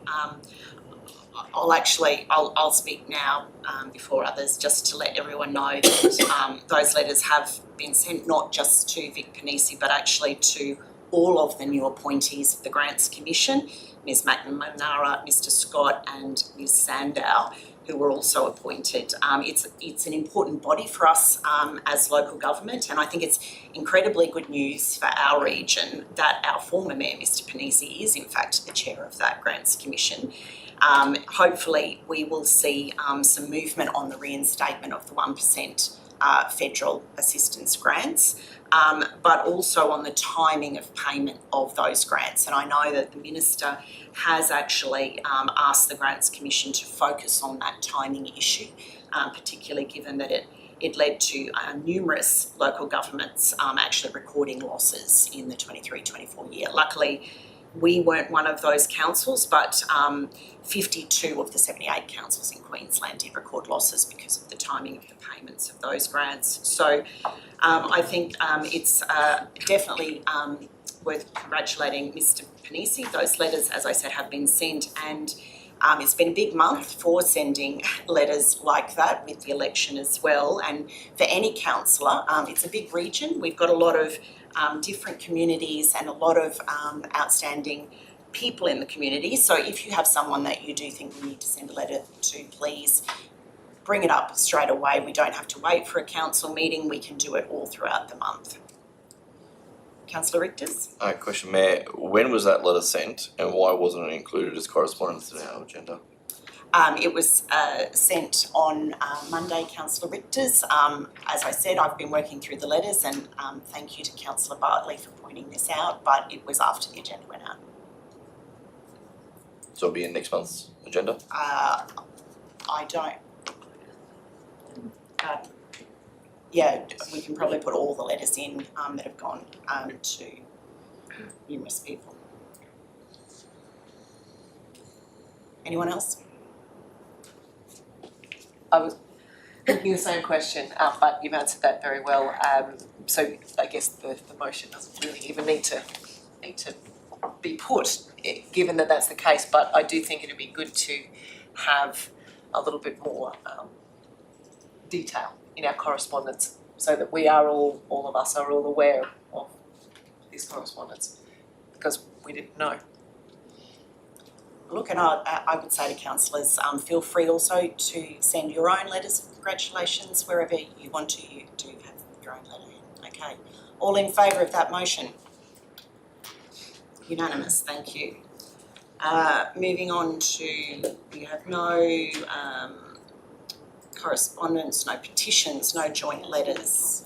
Mayor, can we possibly have an adjournment for a break, please? Yes, of course we can. Yeah, we only have one more item, which is the portfolio report from Councillor Deane. No, we've got item 3. Oh, my apologies, my bad, sorry. I was getting ahead of myself. We're all over the place.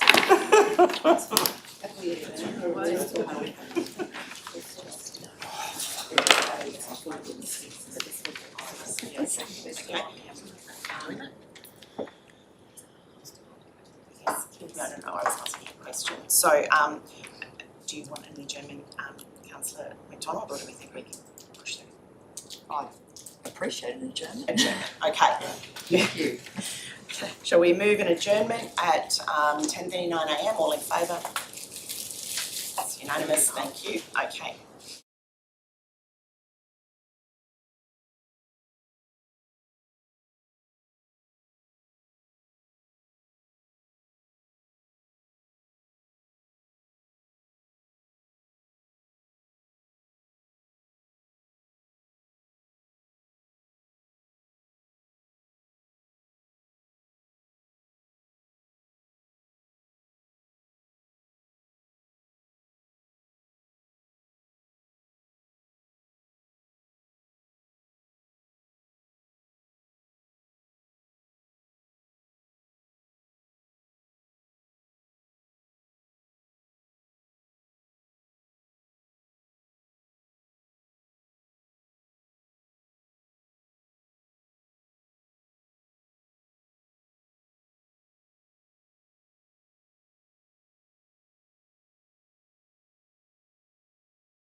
Thank you, and we're reconvening at 10:54 a.m. And moving on to item 11, we have a portfolio report from Councillor Deane. Recommendation that Council's Health and Communities portfolio report be received. Are you happy to move that, Councillor Deane? Yes. And a seconder for that? Councillor Wintle, thank you. Did you want to speak to that report, Councillor Deane? Yeah, absolutely, if I may. As the report is mentioning, the DFE awareness is in May, and I was really proud to be a part of the action plan for the Southern Downs Regional Council, and I think it's been a simple yet successful action plan for the month. And I'd also like to point out the delivery of the chemical disposal day. We had about 50 residents that took the opportunity to dispose of household chemicals, and I think that's a great first time using the initiative. So, thank you for letting me speak to that. Thank you, Councillor Deane. Yeah, it's not a conflict of interest, I think, but I went along to the chemical disposal day, and when they asked me who had told me about it, I just put down there. So, anyone else want to speak to that report? No? Okay. All in favour? Ross, are you in favour? Yes, unanimous, thank you. Okay. We don't have an executive services report.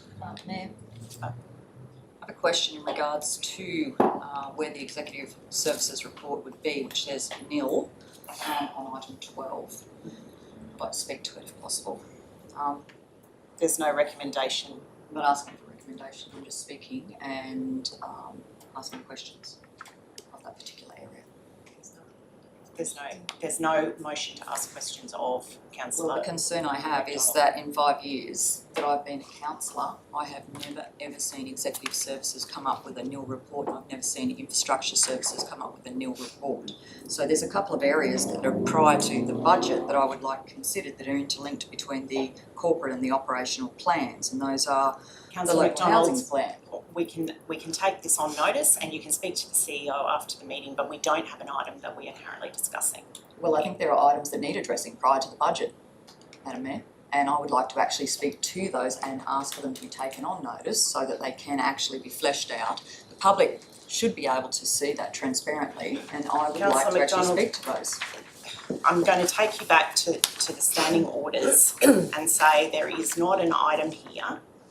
You could have raised this earlier, or you can raise it, we can note it with the CEO, we can take it offline and she can speak to you about it after the meeting. Admittedly, Madam Mayor, this is a first. As I said, I have never in 5 years seen this situation arise where there is nothing to report from some of our directors, i.e. executive services and as I said, also infrastructure. And there are some major issues that are going on prior to the budget which actually do need addressing, and they were mentioned in the last meeting. However, I'd like to get some concerned updates. We have some very intelligent people around this room and they're paid quite highly, and our job as councillors is to ensure that we expend public funds appropriately, and therefore people are actually able to see that their money is getting utilised correctly, i.e. I want to be able to have reports from executive services and infrastructure services. Okay, we'll take that on notice and we'll come back to you on that. Thank you. And follow on from that, Madam Mayor. No, Councillor Bartley, we are. No, I'm just asking a question. I can legally ask a question about the agenda. About the question agenda, is, why isn't there a new report on this agenda? Why That's all I'm asking. Why isn't there an executive report on the agenda? Okay. That's all I'm asking. We'll take that one on notice too, Councillor Bartley, and the CEO can come back on that. Item 13.1, we have a recommendation that Council receive and note the financial performance report as at 30 April 2025. Do I have a mover for that? Councillor Haslett, and a seconder, Councillor Richters. Does anyone want to speak to that? Councillor Richters. Mayor, question for the CFO. Am I reading the report correctly that of our operational budget, we have a $4.8 million surplus year to date? Yes. General Manager. Through to you. Madam Mayor, through to you. Chair, Thank you. Councillor, just on page 23 of the report, the operating surplus at the moment is $21.6 million. The $4.9 million is just the difference between the budgeted surplus versus where we're sitting at the moment.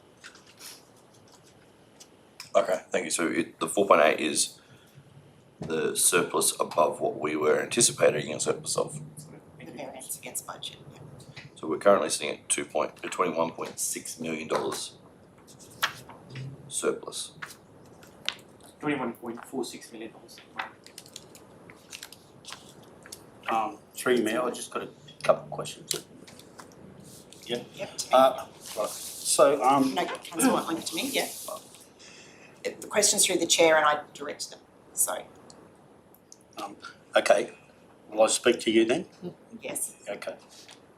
With only 41.6% of capital works budget spent by the end of April, that's just 2 months before the end of the financial year and less than half has gone out the door.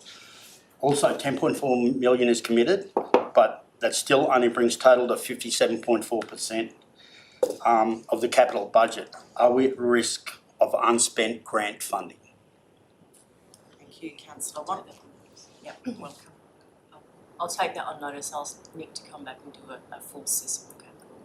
Yeah. Okay, can I ask one more? Yes. Yeah. So, also, there's 42 million surplus year to date. This seems healthy, but employee costs are 882K under budget, and materials and service 2.5 million. Is there a staffing shortage affecting service delivery? And what vital service or community initiatives are being delayed due to unfilled roles or withheld spending? Thank you, Councillor, for the question. Yes, there is a staffing shortage, which we've spoken about on numerous occasions, so Councillors are aware of that. We are rectifying that with a combination of looking at how work is done differently, but also outsourcing some of that work to a lot of our local contractors, particularly within the capital. Okay, thank you. Councillor McDonald. Now, this is connected between this current item and also infrastructure services report, which there is nil. For the Director Infrastructure, obviously under the title We Get Stuff Done, We Deliver. Our aim was actually for 90% expenditure for 24-25 capital works program by June. I believe we're sitting at, what was that, around the 54%, is that right? 54? Oh, 58, sorry, not expended. So we're absolutely nowhere near where we should be. So do we need to consider the use of external contractors and what happens to leftover funds? Can we reduce the rates with this money? I think there's two questions there. The first one is, yes, we are actually doing a lot of work through current contractors, and you'll recall that there were a number of contracts that this council awarded to make sure that work was done. In terms of why we're so far behind, we spoke about this at the last council ACM, and it's essentially because for some reason this organisation didn't commence the capital program for this current financial year on 1 July, which is normal.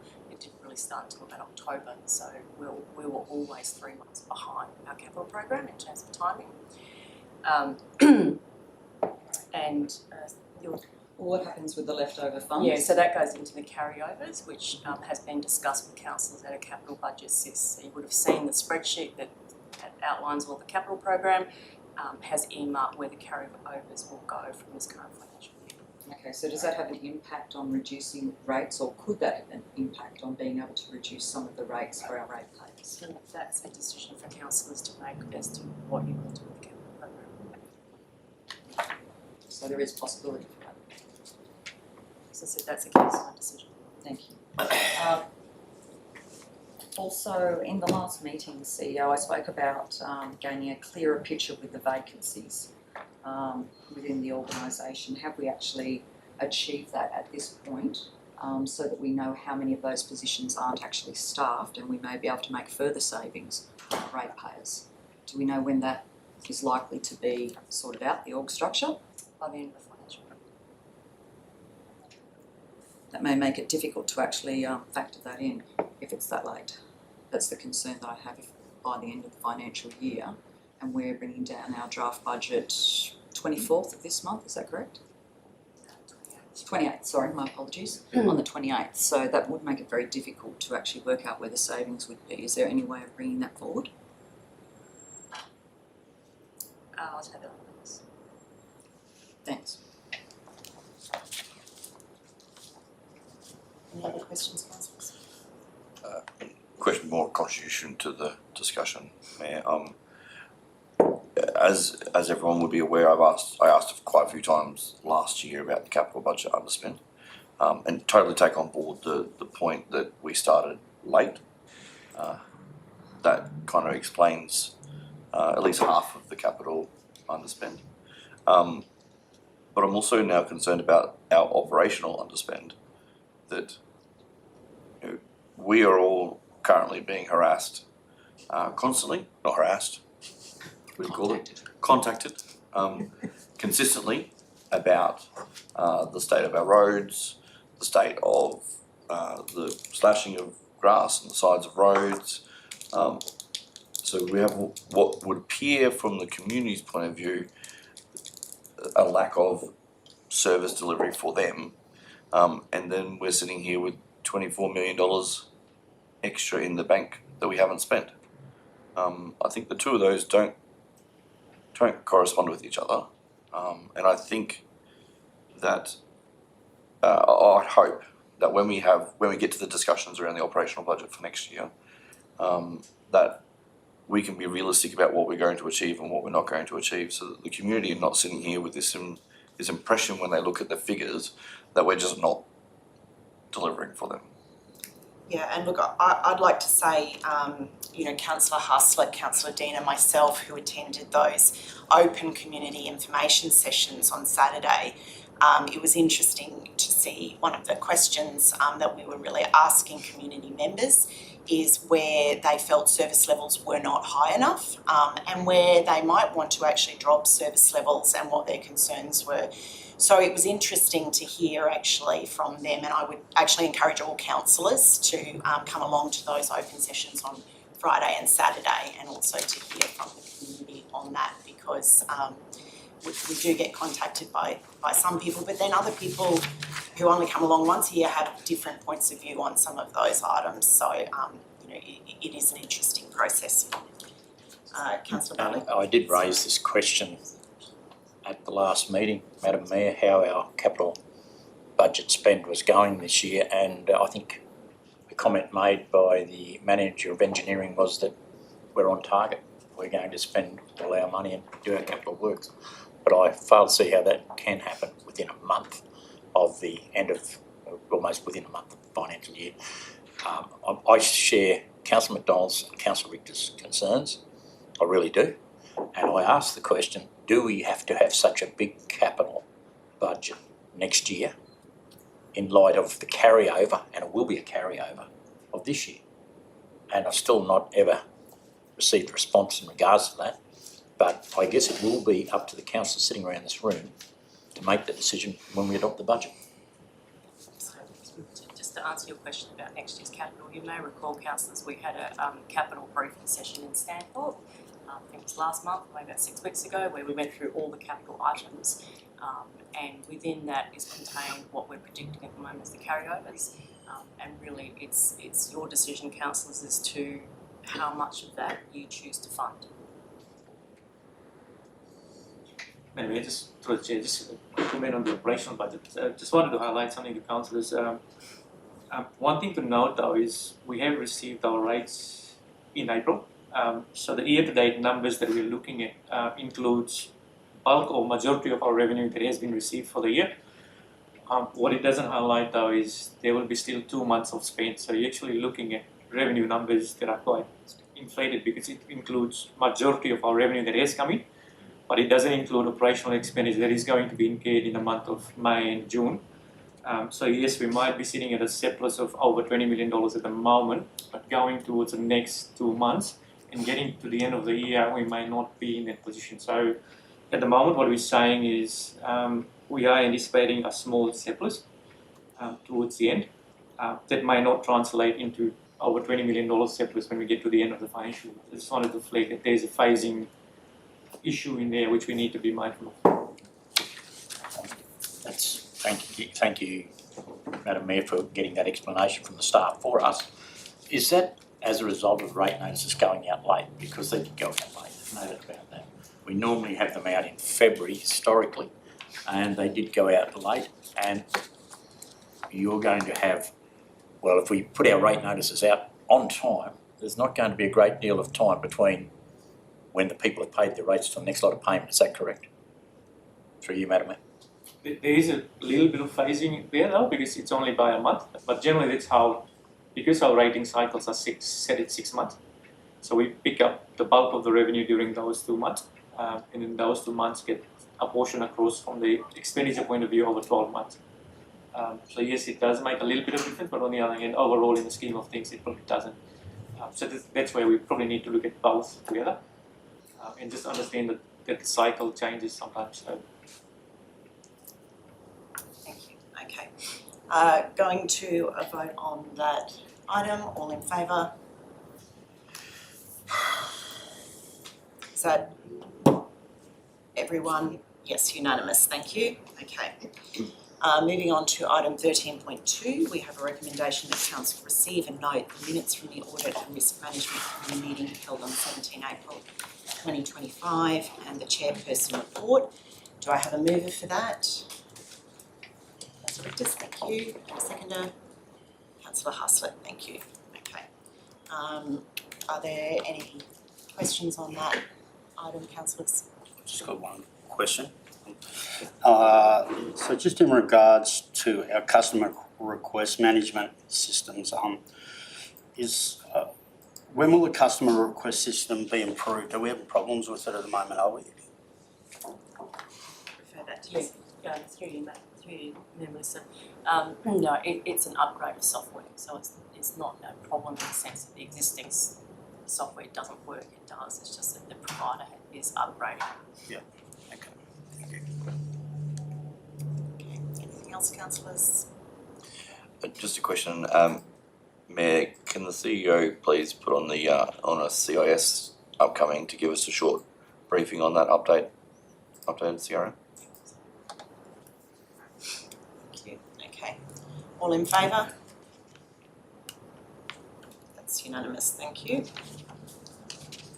Moving on to item 13.3, we have a recommendation that Council receive and note the minutes from the Southern Downs Youth Council meeting on 27 March 2025. Do I have a mover for that? Councillor Haslett, thank you, and a second to Councillor Bartley. Opening that one up, would you like to say something, Councillor? No, I think it's a fairly self-explanatory report. Look, I would actually like to commend you, Councillor Haslett, for the work you've put in as the portfolio holder around the Youth Council and bringing some new ideas and strategically looking at what we achieve in Youth Council. I think you've made some big strides this year, and I'm looking forward to seeing how that progresses next year. And I also want to thank the staff for working with you and councillors as a team to improve the outcomes from Youth Council. I think it shows what happens when we work together. So, anyone else? Yeah. Councillor Pigeon? Yeah, couldn't agree with you more, Mayor Melissa. Thanks. Thank you so much, Councillor Haslett, and also Councillor Windle, and also Mayor Melissa for stepping in for me. Really appreciate it. Great job. And Councillor Deane too is Yes, thanks, Councillor Deane. That's right. I'll go to Councillor Deane next. Thank you for that. Yeah, I'd just like to say that I thought the youth council meetings have been really constructive, and it's great to see the excitement that the young youth council have when we are giving them the freedom and the right to kind of come up with the ideas for to represent the youth of the region. And I think it's great to see that they have such fantastic ideas, and our future is right with them in our hands. Thank you, Councillor. Councillor Deane and Councillor Windle. Yeah, I also want to congratulate Councillor Haslett. I know that Councillor Haslett and myself had quite a few discussions last year about the need for some possible change within the Youth Council. I wasn't really sure what we were going to do or how we were going to do that, but she came up with some great ideas, and it's great to see that the staff were engaged in that as well with both of us a couple of times, and took those suggestions on board and came up with this great plan that we have in place for this year's Youth Council. I've actually received some favourable comment from a couple of the teachers who have been involved over the years, and they're really pleased to see the change this year, and are looking forward to seeing how it unfolds towards the end. And I can only say that councillors and staff around this table should look forward to some more input from those students in the future of this year. Yes. If everyone's spoken. Thank you all of you for those kind words.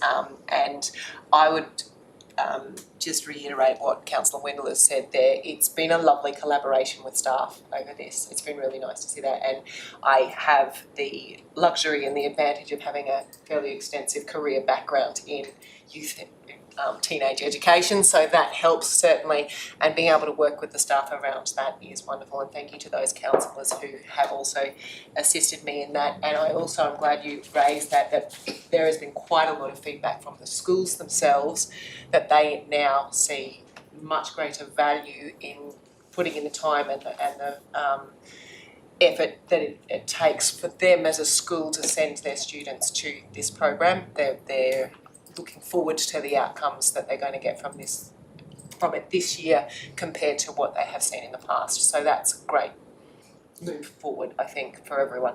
Okay, thank you. All in favour? That's unanimous, thank you. The next item, we have nothing under item 14, and the next recommendation. In regards to 14, once again, I reiterate my comments from before. I am surprised to see that there is no report there in regards to infrastructure services report. Thank you, Councillor McDonald. We have that noted for the CEO to come back to you on. Item 15.2, I'm actually going to, we have as we're aware, the applicant has requested that this item be deferred, and so we have a procedural motion that agenda item 15.2 on the table until the June Ordinary Council meeting in accordance with the applicant's request. That's a procedural motion. Do I have a mover? I said I was going to move, but then it is probably better if. I'm happy to move it. Councillor Richards, thank you. We only need one as a procedural motion. Yes, and all in favour? That's unanimous, thank you. I'd like to move a procedural motion that item 15.3 and 15.4 be brought back on the table. Okay, that's a procedural motion. Should we? Do you want it? They've been laid on the table, so they have to come back next month. No, he wants to bring it back. Back now. Oh, back now, sorry, I can't hear. Yes. Flu. Do you want to speak to that Can't, motion? man. It's a procedural motion. Those in favour? Happy for procedure to come back. That's Councillors McDonald, Richters, Ontling, Bartley and Haslett, and those against. We have Councillors Pigeon, Deane, Hamilton and Windle. So that procedural motion is passed, so we now have item 15.3 back, and I think you can see the form of that.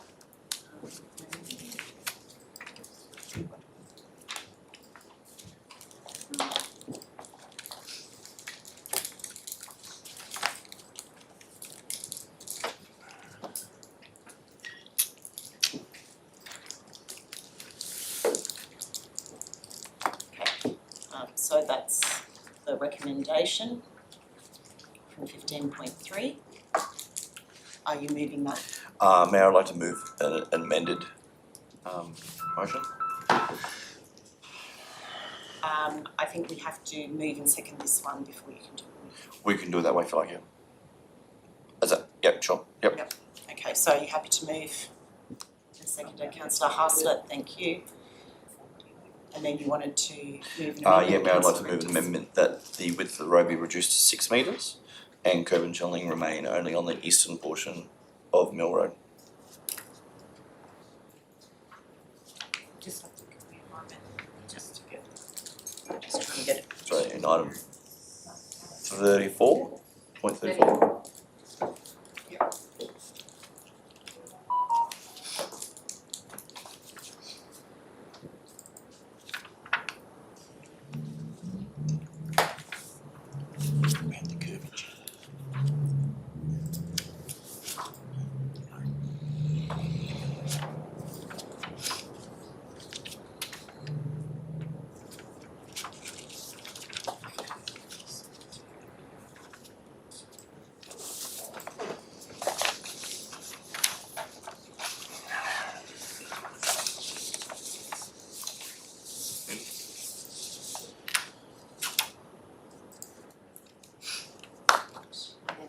And point 2 on the end, you could probably just say on the eastern side of Mill Road.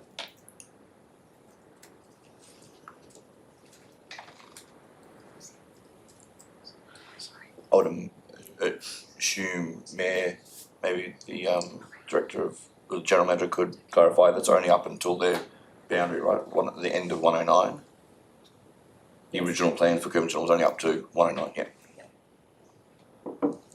Okay, so Councillor Rectus has moved an amendment motion there. Do we have a seconder for the amendment? Councillor Haslett, thank you. Do you want to speak to that, Councillor? Yeah, Mayor, look, thanks. Look, I appreciate that the applicant obviously wants to see this resolved. I was fairly happy before, but I have taken some time since the original discussion of this motion item recently to look over the original survey plan and also our interim maps at the stormwater drainage. The survey plan that was originally proposed has the survey plan that's on interim maps anyway certainly shows the vast greater significant industrial development at that end of Mill Road, but that obviously hasn't came about because it's not on our mapping. So there must have been some sort of changeover between the two where this is maybe what they originally proposed but hasn't actually been carried through yet. But when that further consideration does come up, I'm sure we'll be able to reconsider what the impacts in this area are. But I'm comfortable that the impacts now with the existing user of that road and with the support of the local residents that 6 metres is a sufficient width for a sealed section of that road, and that curb and channel exists on the eastern side of the road already, and so I think continuing that up to the end of their lot would be beneficial. So that's why I've proposed that we're happy with the 6 metres and just with the one side of the road curb and channeled. I think that achieves what the locals have intended as far as what the outcome of this is, and also does achieve a little bit of what council wants to see as far as further potential impacts. So I think it's a good compromise. I'm going to speak against the motion, Councillor Rectus, on 2 grounds. Firstly, just to reiterate my original comments on the motion itself, I do think that we have recommendations from our staff, and I can't see a justifiable reason to not endorse their recommendations. While the proposal at the moment, you're talking about the use at the moment, that is irrelevant in the discussion, and should those 1 or 2 of the warehouses at the end be sold, the residents could find further up the road that they're having significant truck traffic on that road, that edges are being degraded because there is no curb and channel, and that council is then being called on to fix roads that should have been done for industrial traffic at the beginning. I'm also speaking against it because I think given that we want to, we are talking about a change in the width of the road, I personally would have liked input from our professional staff about the impact of that and what it would, whether further changes were needed to the requirements, the additional requirements around curb and channel and other issues. So I'm voting against the motion because I would like, I don't think good decisions are rushed decisions, and I would have liked the input of the staff into the conditions that we were coming to today. Does anyone else want to speak for the motion? Councillor Bartley. I guess if Councillor Richter hadn't brought it back so early, given that we have a session in Stanthorpe tomorrow, I would have gone on site and had a look for myself. Because I haven't been on site, Madam Mayor, and I don't know whether anyone else around the table has been on site. I haven't been on site, to be honest. Probably one we should have had an inspection on, thinking about it, because it's fairly involved. We have a condition 4 there, include the minimum 4 metre sealed lane of stormwater drainage on the opposing side of the road to facilitate the function of the road until such time as the road is constructed to its ultimate width. Will that lane still be required? I need to ask that. And I guess we haven't got the staff here to answer that at this point, because it's saying it's there to control stormwater. I guess it's something to pin the curb and channel onto as well, because you can't have curb and channel stand in isolation on its own. It doesn't work. It will end up a maintenance issue. Tell me if I'm wrong, correct me if I'm wrong. A major maintenance issue for council. So I'm wanting to push it ahead like Councillor Richter because I hate holding up development. It's good for our region. We need development. And a month in some people's lives, particularly in this sort of business, can attribute to quite a considerable effect on their financials. I'm looking at it from both directions. I personally think that a site visit would be so beneficial. And we are sort of jumping the gun a little bit, and I've got mixed feelings on it, really have mixed feelings. I'm trying to help the applicant achieve what he wants. I'm trying to make sure council's not compromised. And I'm probably wanting to go and look at it myself more than anything. So I don't know where I stand on this at the moment. And Councillor Bartley, I would like to say, in this instance, we had a briefing 2 weeks ago. There was no site visit because it is not a private property. That's when we normally organise site visits. It's a road. Yep. Everyone could have in the 2 weeks. I certainly went and had a look at the road.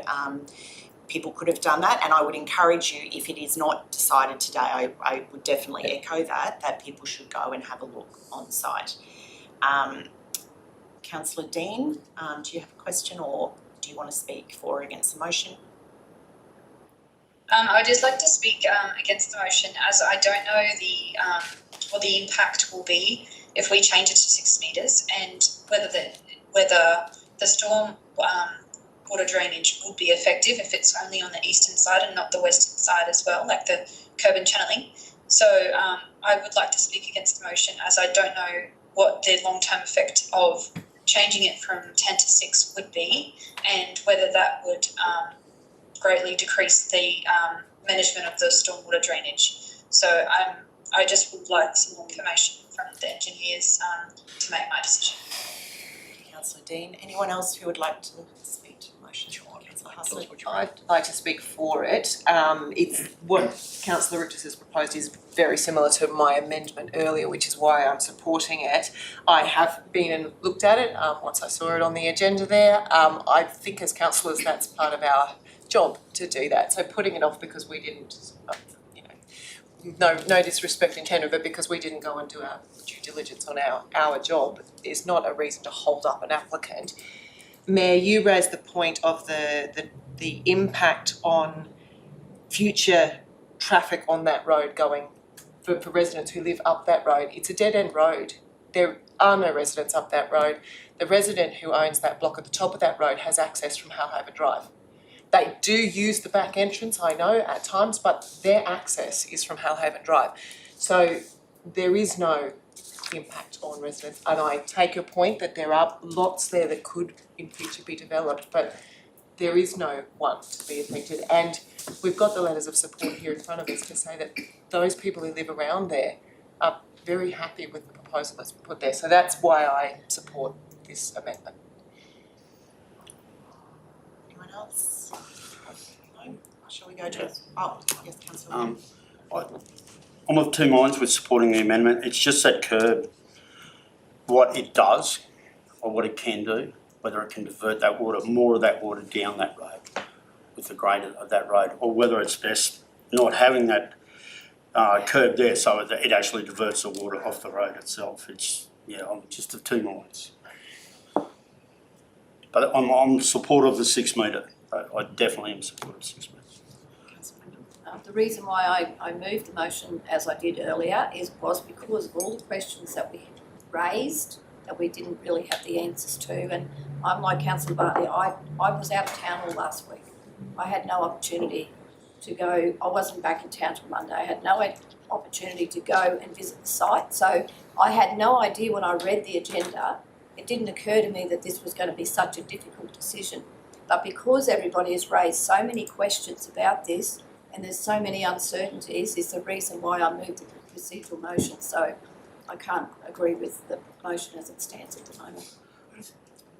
So, sorry, is there a possibility that we could have a site visit and special meeting and have a special meeting and vote on this early, so it doesn't go the whole month? No, Councillor Watling will. It depends on how the vote goes here today, because if it passes, then there is no point. That's the end of the matter. If it doesn't pass today, then people can have a site visit, but no, it would not come back to a special meeting. It would go to the June meeting. I think I can probably ask Di, but I don't think the applicant was uncomfortable with that. Well, my suggestion to the applicant has been my interpretation of your collective position this morning was you were clear with all of the other changes. Those two matters, the width of the road and the curb and channel in its structure, are the two things that you're still investigating and considering, and that they could move forward in their detailed planning over the next 3 weeks based on the fact that they generally appear to know what is going on with the rest of the site, which I think that was my reading of the room this morning, and my sense was, speaking with him after the meeting, he seemed okay with that. So, going to a vote on the amendment motion. Mayor, I'd just like to just answer some of the, or address some of the things that people have raised. So, Councillor Watling raised about the stormwater drain running down that eastern side of the road. The stormwater drain already runs down that side of the road and into the stormwater network where the sealed road currently ends. There's a stormwater drain opening directly opposite the road where the drain is in the middle of the road, which captures that eastern side of the road stormwater now. A percentage? Oh, I don't know. So, but the stormwater drain that would be captured by the curb and channeling being now on the eastern side would be still going to the same place. Yeah, that's all I wanted to say. Those in favour? We have Councillors McDonald, Richters, Haslett, and those against? We have Councillors Deane, Pigeon, Watling, Bartley, Windle and Hamilton. Thank you. Now, when your procedural motion, was that for 15.3 and 15? Yeah. So we, do you want to just, shall we, would you be happy to lay 15.4 on the table given for the June meeting? So you're happy for a procedural motion to lay 15.4 on the table? Yes, okay. And 15.3? Sorry. We haven't really dealt with them. Yes, actually that's true because it didn't pass, so we'll have a motion to lay 15.3 and 15.4 on the table. You have to be the mover, Councillor Richters? Yes, ma'am. All in favour of laying it on those two items on the table? Unanimous, thank you. Okay, we have no deputations, we have no confidential business items, and Councillor Bartley did early this morning ask to raise an item in general business. which is for information only. Thanks, Madam Mayor. I think any of us that have driven to Brisbane lately have seen the condition of the state highway, the Cunningham Highway, particularly between Gladfield and the Gap. It's in a deplorable state, absolutely deplorable. It's a national highway. I think we should not only be probably writing to our state representative, maybe our federal, given it's a federal highway, and it needs some urgent attention because it's an accident waiting to happen. That stretch of road, it's getting worse. They can't keep putting band-aids on it. They've got to do a major fix on that road, and I feel sorry for all the residents, particularly with medical appointments in Brisbane, trying to navigate that road. And it's just getting worse. We don't see any improvement.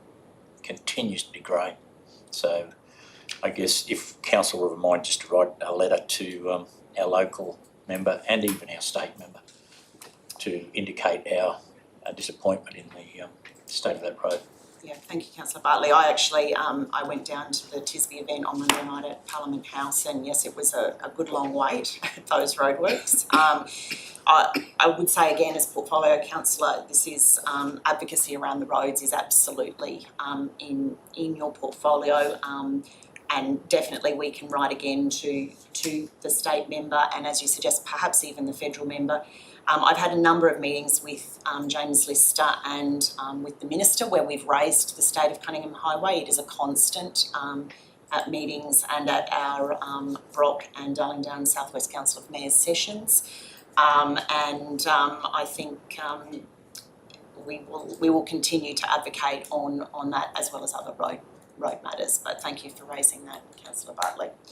Okay, with that, I declare the meeting closed at 11:36 a.m.